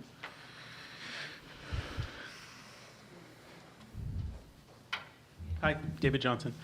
So what came out of the planning board was some language that I think Mr. Lee asked us or asked Ann to revise because it was kind of ambiguous, where it said the planning board could waive the requirement for the financial security. And I believe Mr. Lee said in the emails, like, we should pick one. Either it's waived or it's not. My opinion, if this would have been presented to us in the planning board of pick one, I certainly would have been in favor of not waiving that requirement. 3 acres is still pretty big. So. Okay. That was all. All right.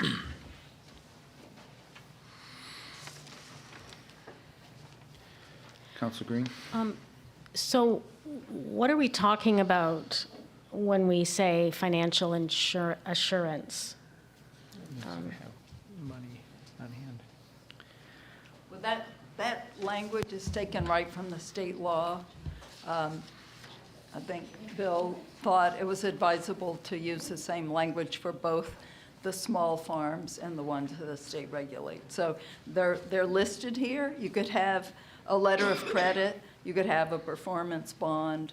The only guarantee that the planning board has used similar to this is for construction.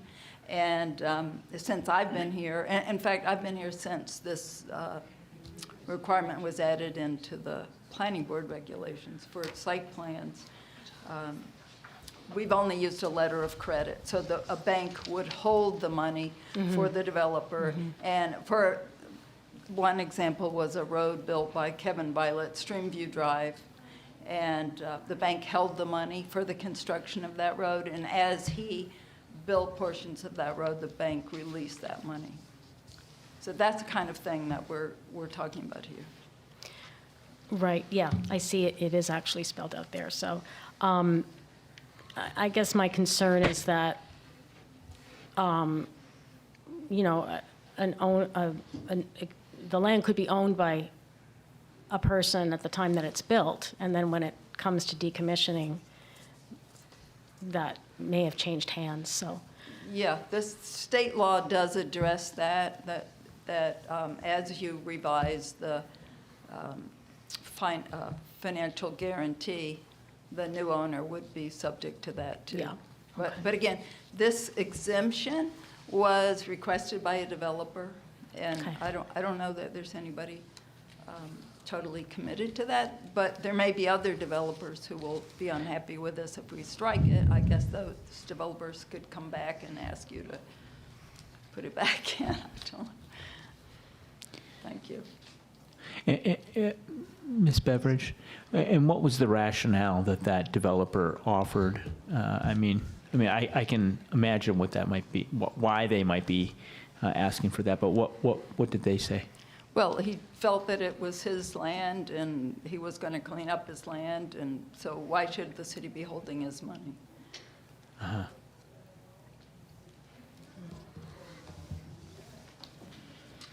Okay.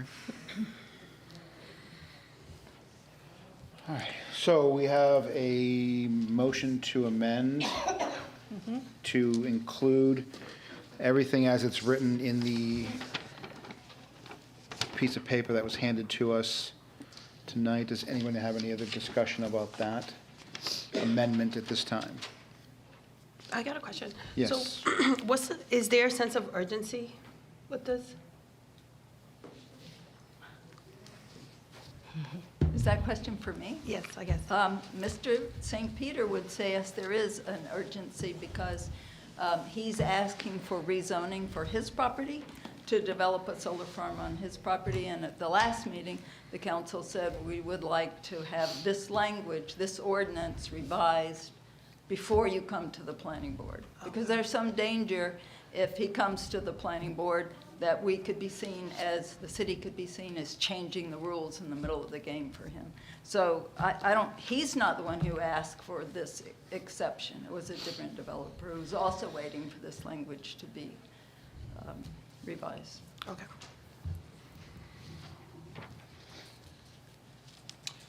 All right, so voting on the amendment, show of hands. All those in favor of the amendment?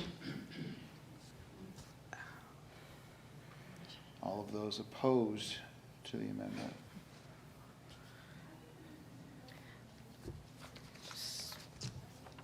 So this document does not get put into the, Well- is that what we're saying? The amendment Are we all clear on did what- not pass. Yeah. Okay.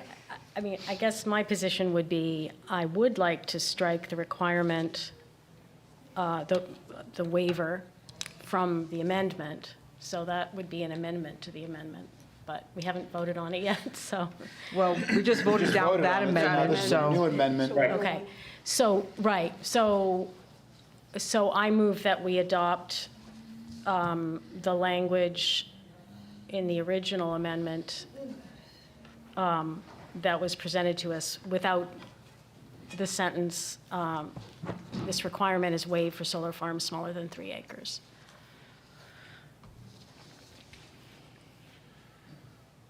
Okay, we have a second on that amendment. I'll second. I just want to clarify, in this amended language, what section are you actually, you're on section 3, performance The last guarantee? sentence. The The last very sentence. last sentence, Yep. okay. You want everything except that last sentence? Okay, Yeah. thank you. So there's a motion, is there a second? Yes, Flavia. Thank you. All right, discussion on this amendment. I guess I want to understand, what would the waiver mean? Like, what does it mean not to have the waiver there? They don't have to put aside money to be able to fix the property up when they decommission the solar farm. Okay. They don't have, they don't have to have the city insure that. Oh. Well, an expert can speak to it. I was just clarifying. I guess Bill. He's got his hand up there. So essentially, striking this last sentence means that if you are creating a solar farm less than 3 acres, you will be required to have funds set aside for decommissioning. With one exception. What's the exception? Go ahead. If I may? You may. If the solar farm is under 1,750 square feet, then none of this applies. Okay. So in other words, if you have rooftop solar panels, or you have them in your backyard to heat your pool, It's tiny. and those will be very small, maybe 500 square feet or 1,000 square feet, none of this applies. It would apply to those solar farms of 1,750 square feet and larger.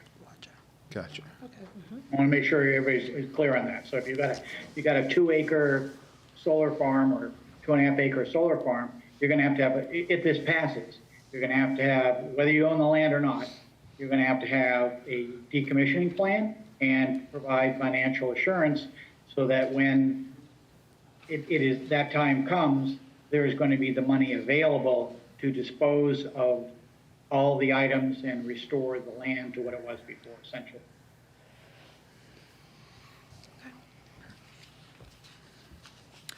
All right. Any other discussion? Give a show of hands for this amendment.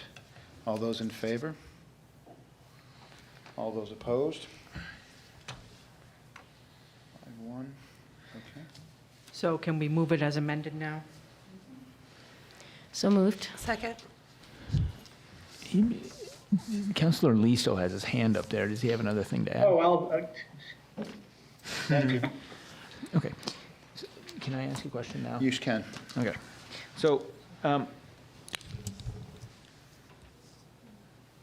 in item 2, what does pre-development condition really mean? What does that mean? Where are we looking? In under item 2, D2. Oh, okay. It says that the site must be restored to its pre-development condition within 24 months.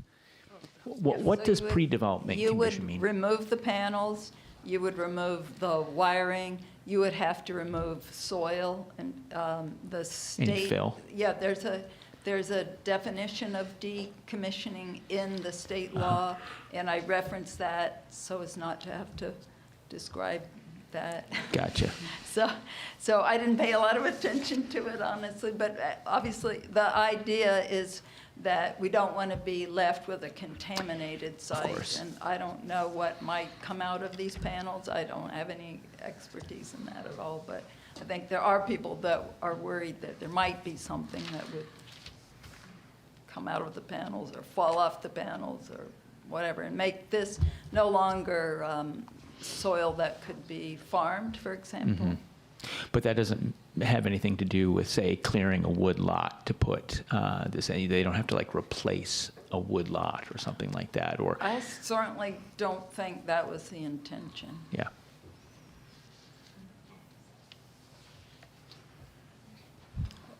Okay. Yes. Anne, going up to section A.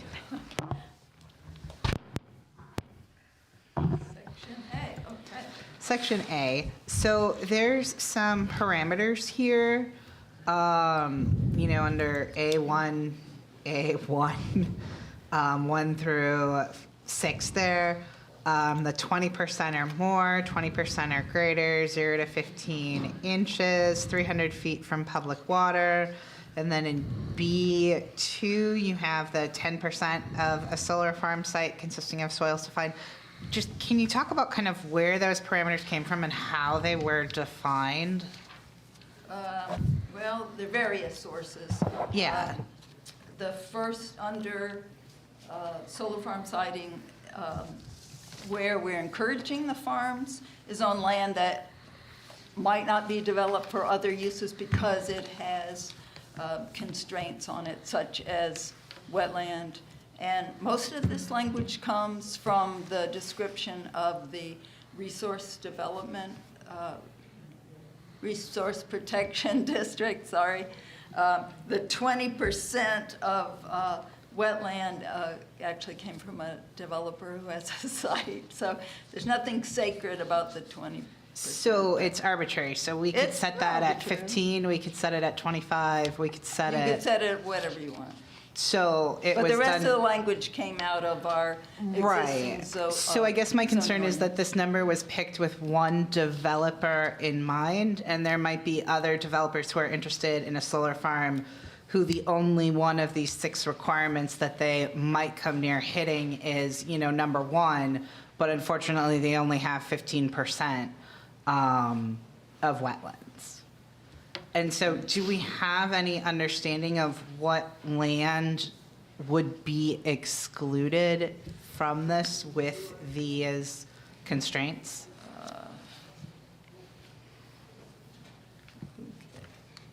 So, you're moving on from number 1, you're going on to. No, I'm still in number, I guess I'm kind of on everything. So these, you provided a whole ton of maps, which was great, but none of the maps actually put everything together and kind of said, here is the land that will fit one of these 6 criteria under the solar zoning, overlaid with a map of here are the ones that kind of don't Yeah, I fit. don't So we think there's don't really know any that way- land. I don't think there's any way to make that map because of,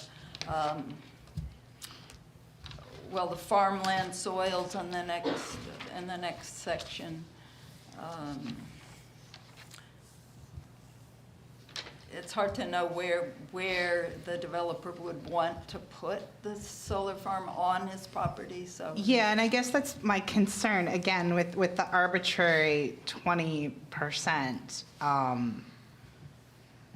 And just the fact that came from one developer. Well, he'll be unhappy if you increase it to more than 20%, but he'll be perfectly happy if you decrease it. Yeah, I mean, I'm inclined to lower it, actually, to 10%. I might offer an amendment to amend that to 10% or more.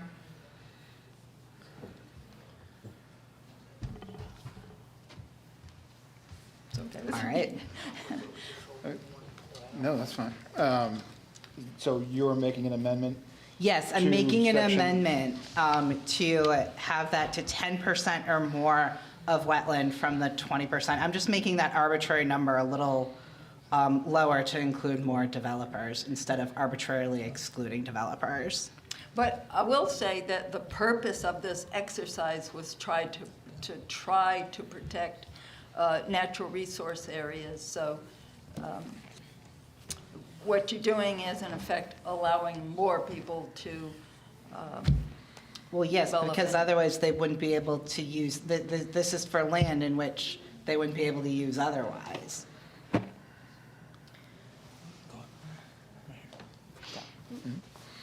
Well, isn't the idea that it might be good to leave it as wetland and not build something on it?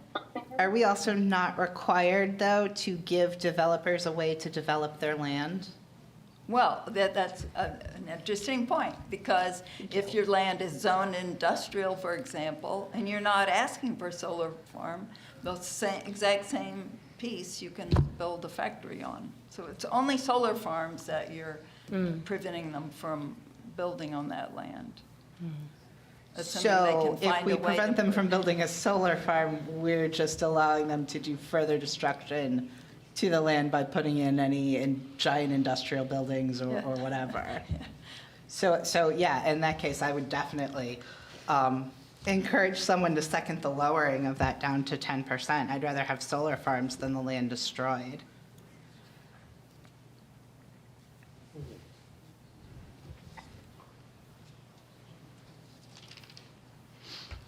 Any second for that amendment?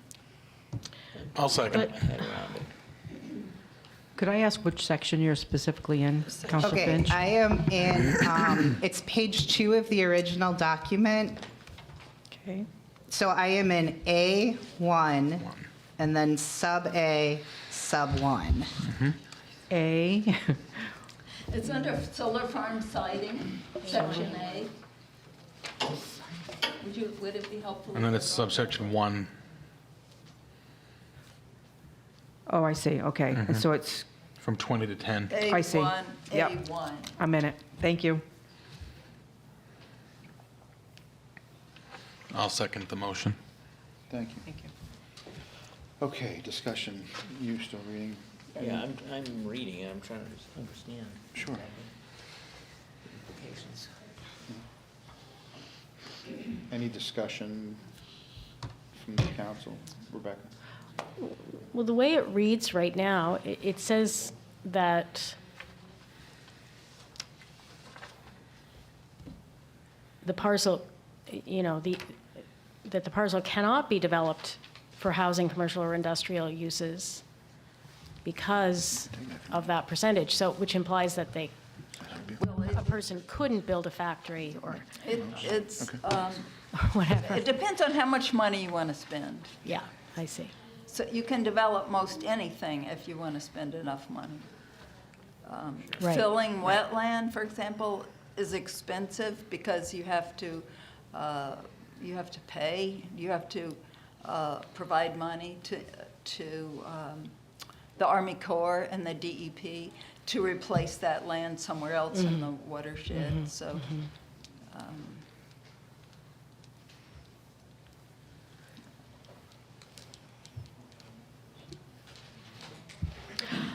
I guess I just don't know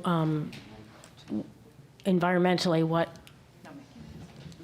what the requirements would be and for, for that land, for protecting that land or for preserving it. So the 20% does seem a little arbitrary. I guess I don't have strong feelings about going lower, but I'm not the biologist, so I don't know. And What does our biologist think? I'm a biologist, I'm not an ecologist, but, and this is on properties between 3 acres and 1,700 square feet, right? No. Well, No. actually, no. I think this would be for any Oh, yeah. any property, only decommissioning we were talking about from, if you're above 3 acres, then you are required to have the decommissioning plan below. There wasn't one, so we amended for that. This is regardless of the size of the lot that you're trying to create a solar farm on, 20%, more than 20% can't be, a wetland or a fragile slope or, So if you No, that's not an accurate interpretation. It's essentially saying that there is land that is 20% or more of wetland. Yeah. Right, not that it's contained to only 20% wetland. Correct, sorry, Yes. correct, yes. So, if you recall, the city council sent a resolution to the planning board asking the planning board to look for areas where solar farms might not be appropriate. So that's what we're trying to address, is what would you like to protect from solar farm development? And the trade-off here that Councilor Finch is saying is that by excluding solar farms from this property, that we are then leaving these property owners with little choice if they're trying to milk the property for income, but to dump money into somehow developing it in other ways for industrial use or whatever they're going to do with it. Is that what I'm to understand? That is the interpretation of where, that's the interpretation of where this amendment comes from. It protects more wetland from being filled in by lowering the percentage down to 10%.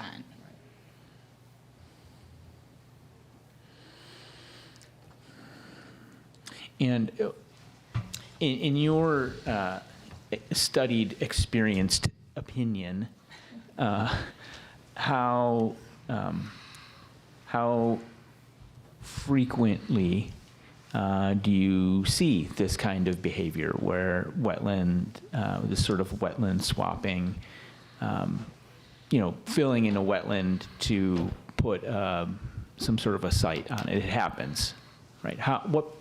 It happens, but I would tell you where this specifically came from, the property owner had a developer come and want to build a building on it, and the developer determined that it was too expensive to fill that much wetland, and so he went to another site.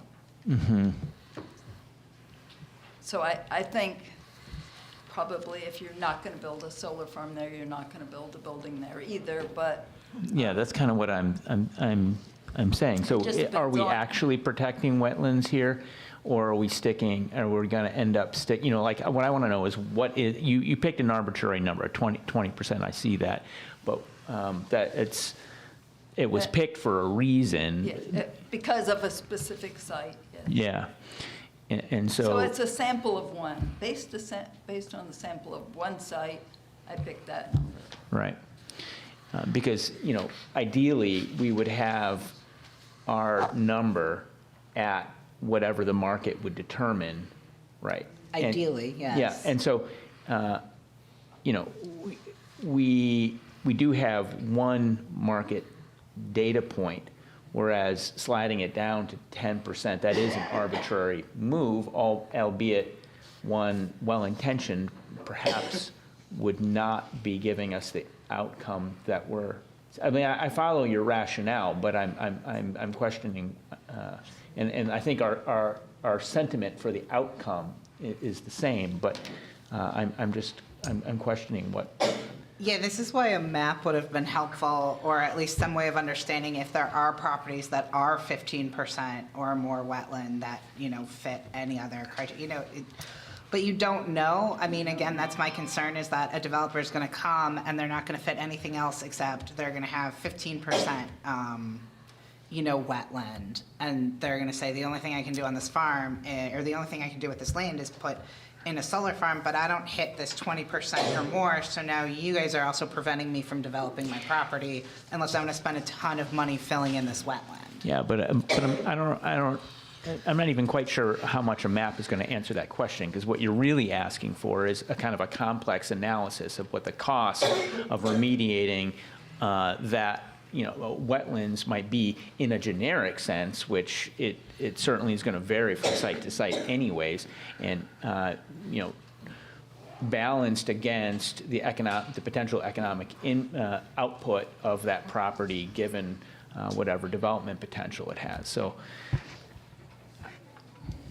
I mean, I don't know. I feel like I could follow you, but I also feel like it's kind of wandering in the dark a little bit.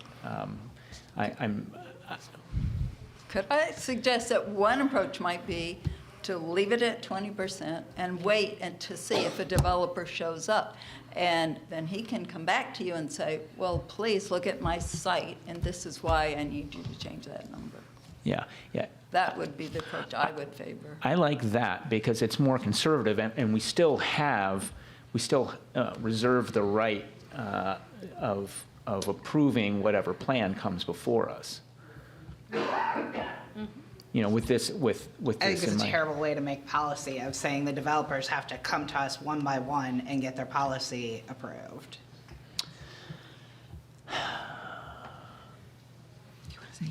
But it's putting, we don't have access to informed, we don't have access to good data, and this number is the only bit of actual data that we have.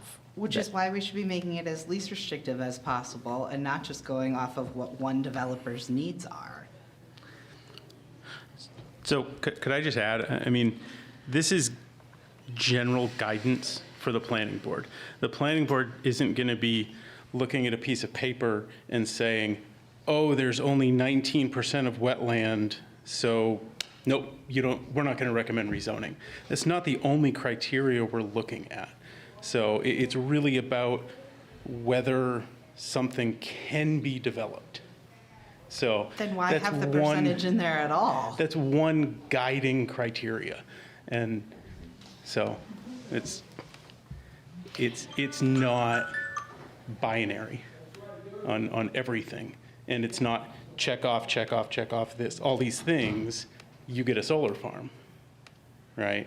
So It's a blend of a whole bunch of different conditions. So I think it's kind of weird that we're getting hung up on this 20% number of wetlands.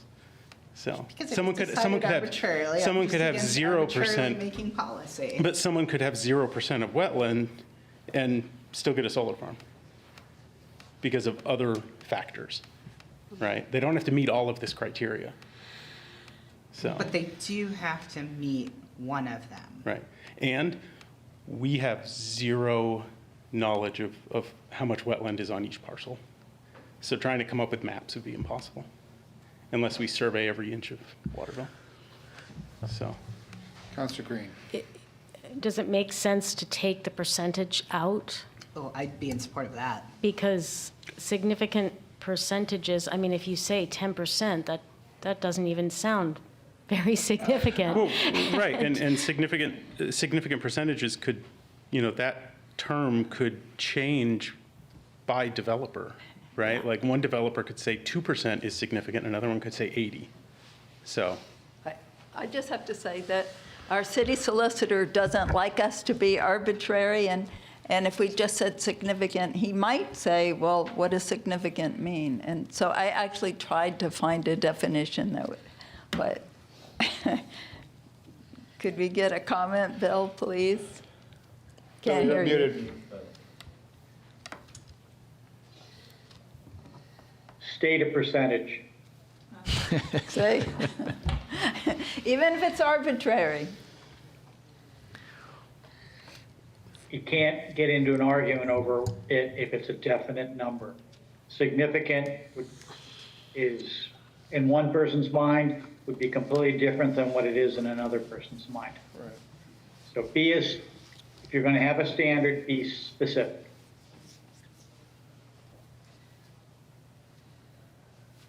And right now, we are setting that standard on one developer who has something pending before the planning board.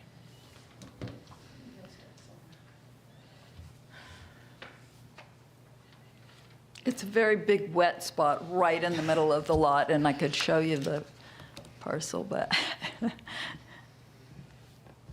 Are there other municipalities that have ordinances that address this particular percentage? And what did they use for numbers? Or I have no numbers? idea. I just took this language out of our definition of what land's appropriate for resource protection zoning and put in that number because I know Bill likes specific numbers, and we had one example, so. Councilor Cleveland. What we would like to know would be what percentage of a parcel being wetlands precludes that parcel from economic viability, right? But that would also depend on the size of the parcel because a high percentage of a small parcel isn't very much wetland. So of the whole course. thing is really. Of course. And so this is why I continue to think that having a more conservative number and then having, the developer come to us with their analysis and convince us of why this is the correct usage of that parcel, that is the best way to get an informed opinion rather than having, well-intentioned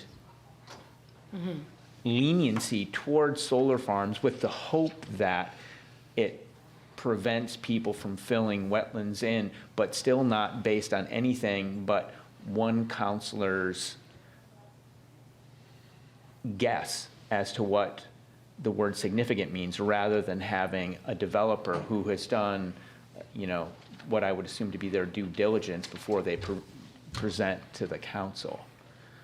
Right? We're relinquishing leverage by dialing that number back. I understand that you want everything to be not negotiated, spelled out to a point where there's not going to be a negotiation, but, that's, in something like this, coming up with a number, every parcel is going to be a little bit different, as Ms. Beveridge told us.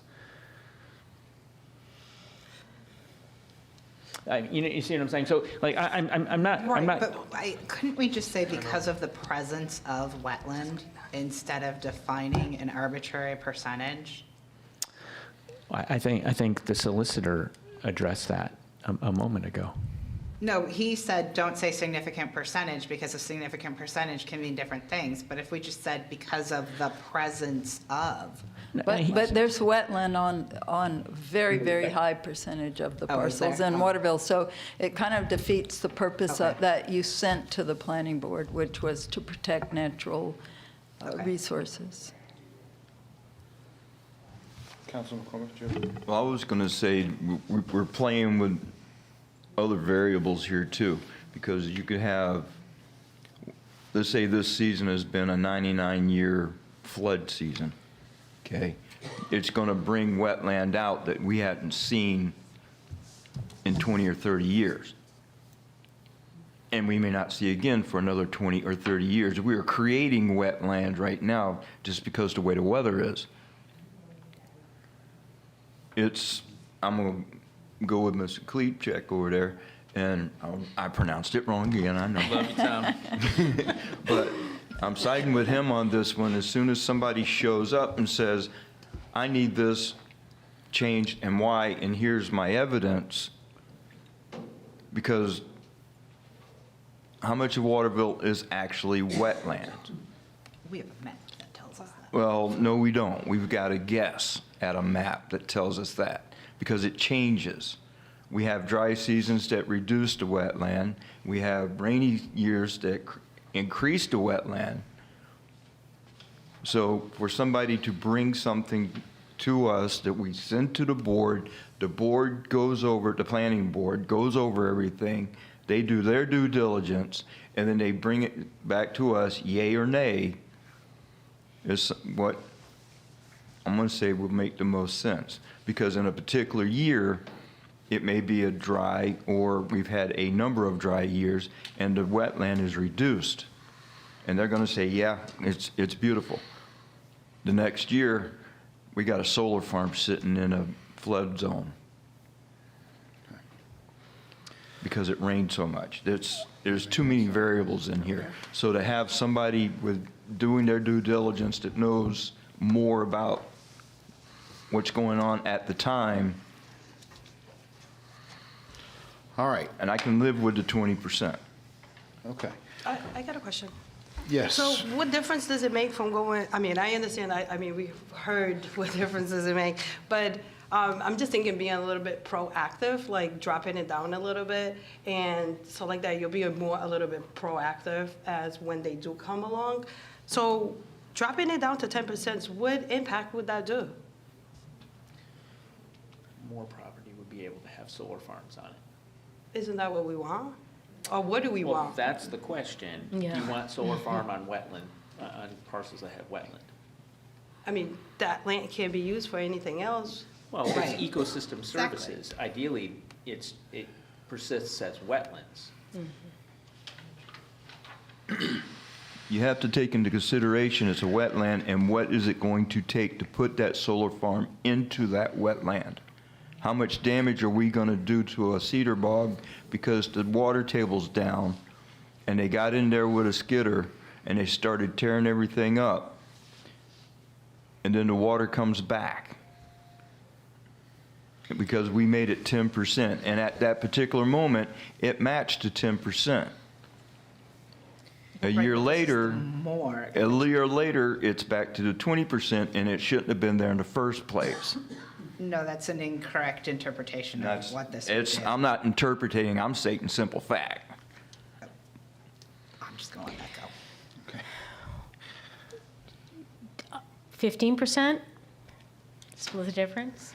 It is a little more permissive it's not as permissive as 10. I'd support And 15. and it's not based on one developer's request. It's a little more, Open, yeah. yeah, flexible. Yeah, I'll withdraw mine. Can I withdraw it, Patty? You Am I can allowed to amend your, withdraw? you can amend your Or do I amendment have to to amend 15%. my amendment? You could amend your motion. Yeah, I'll amend to change it to 15. I'll second. Perfect. All right. Okay. Okay. Robust discussion, everybody. Thank you. That's really good. Can we get a show of hands on the amendment to change A1A1 from 20% to 15%?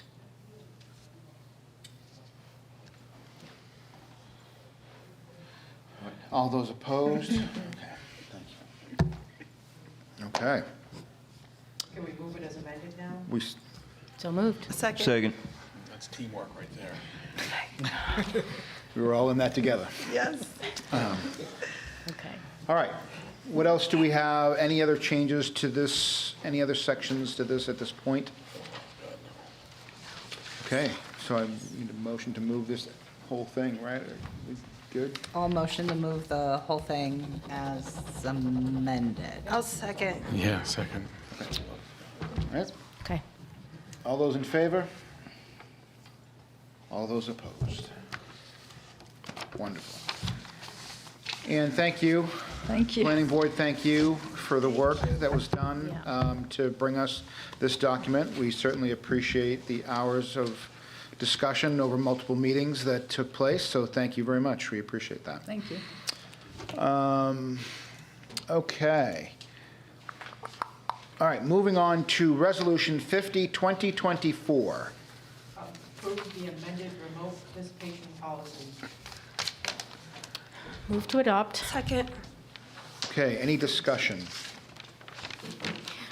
Well, believe it or not, I have an amendment to propose. 10%? This one should be fairly simple. Okay, I'm proposing to just remove one sentence that has to do with deciding when there is a remote-only meeting, and just clarifying it. When, what is the procedure? And I'm going to read the amendment as I propose it, just so that it's clear.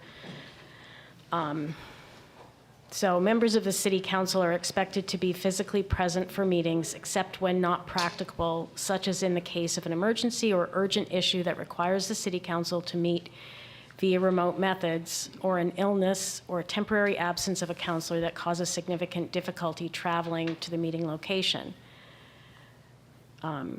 A counselor who is unable to attend a meeting in person will notify the council chair as far as in advance as possible.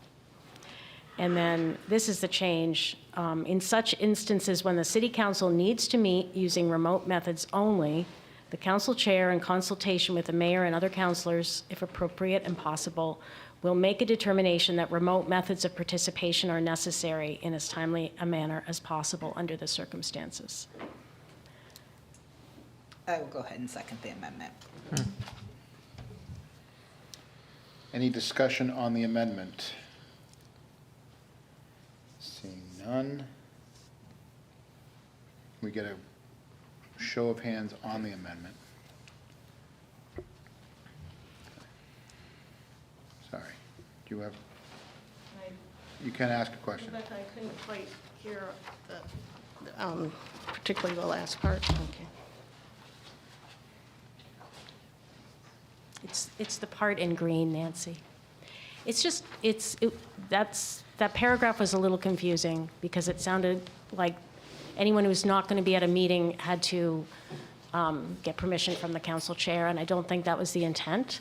The intent was to encourage people to attend in person, and then if the council has to meet remotely for the reasons mentioned, then that's the procedure that would be followed.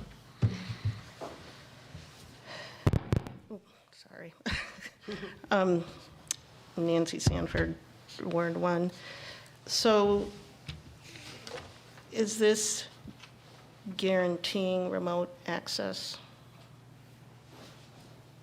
remote participation, I'm sorry.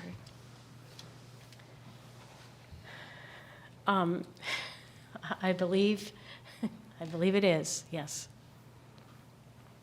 I think you'll find that has more to do with us being there as opposed to the public. This is Okay. guidelines for the counselors themselves. Okay. Just going to finish your 3 minutes and then, yeah. All right, well then, down in the paragraph where it says the public will be provided a meaningful opportunity to attend via remote methods at all council meetings. If public input is allowed or required at the meeting, an effective means of communication between the council and the public will also be provided. Now, the part that is perplexing me is if public input is allowed. That doesn't say that public input is guaranteed. Remote participation is guaranteed. Let's hear from our solicitor on that point.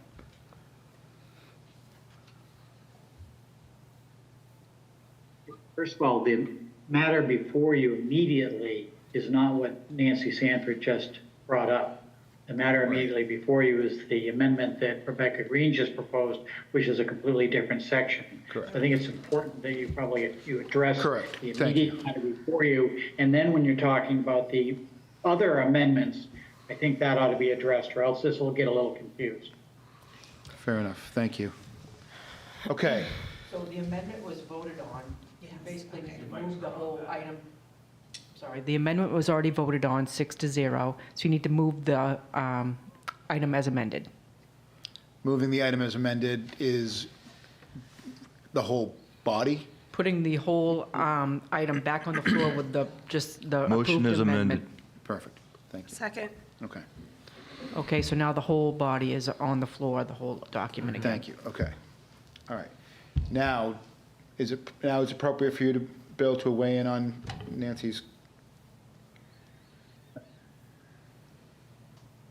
Did you just vote on the sentence that Rebecca Green proposed deleting and then adding one in its place? Yes. You actually- Okay, want to be clear. Yeah. And the question that Nancy, I believe, is raising is where it says if public input is allowed or required at the meeting.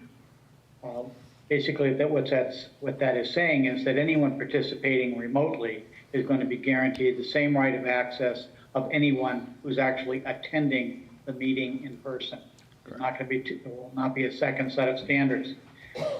The state law does not require the public to be allowed to speak at a council meeting unless it's actually a public hearing, specially set public hearing portion. Public just has a right to attend, and it's discretionary with a council whether or not the public does get to participate.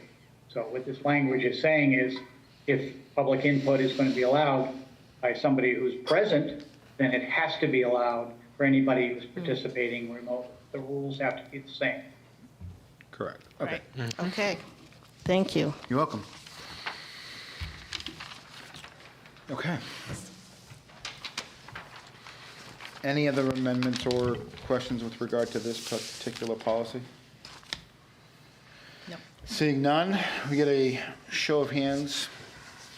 All in favor? All those opposed? Wonderful. And 1 second, moving on to Resolution 51, 2024. Establishing hours for voter registration. Move to adopt. Second. All right, Patty, you want to go ahead and just say what this is, like just establish so get out in the world? We're required by state statute to have certain hours prior to each state election that extend into the evening on certain days throughout the week preceding an election. But because this has been a very slow participation election, it isn't required to have additional hours for voter reg or absentee voting. So we're opting to just have regular business hours for voter registration. Perfect. Okay. Any discussion? All right, can I get a show of hands? All those in favor? All those opposed? Okay. Motion to adjourn. So moved. Thank I you. heard a motion to Thank you. adjourn. Thank you.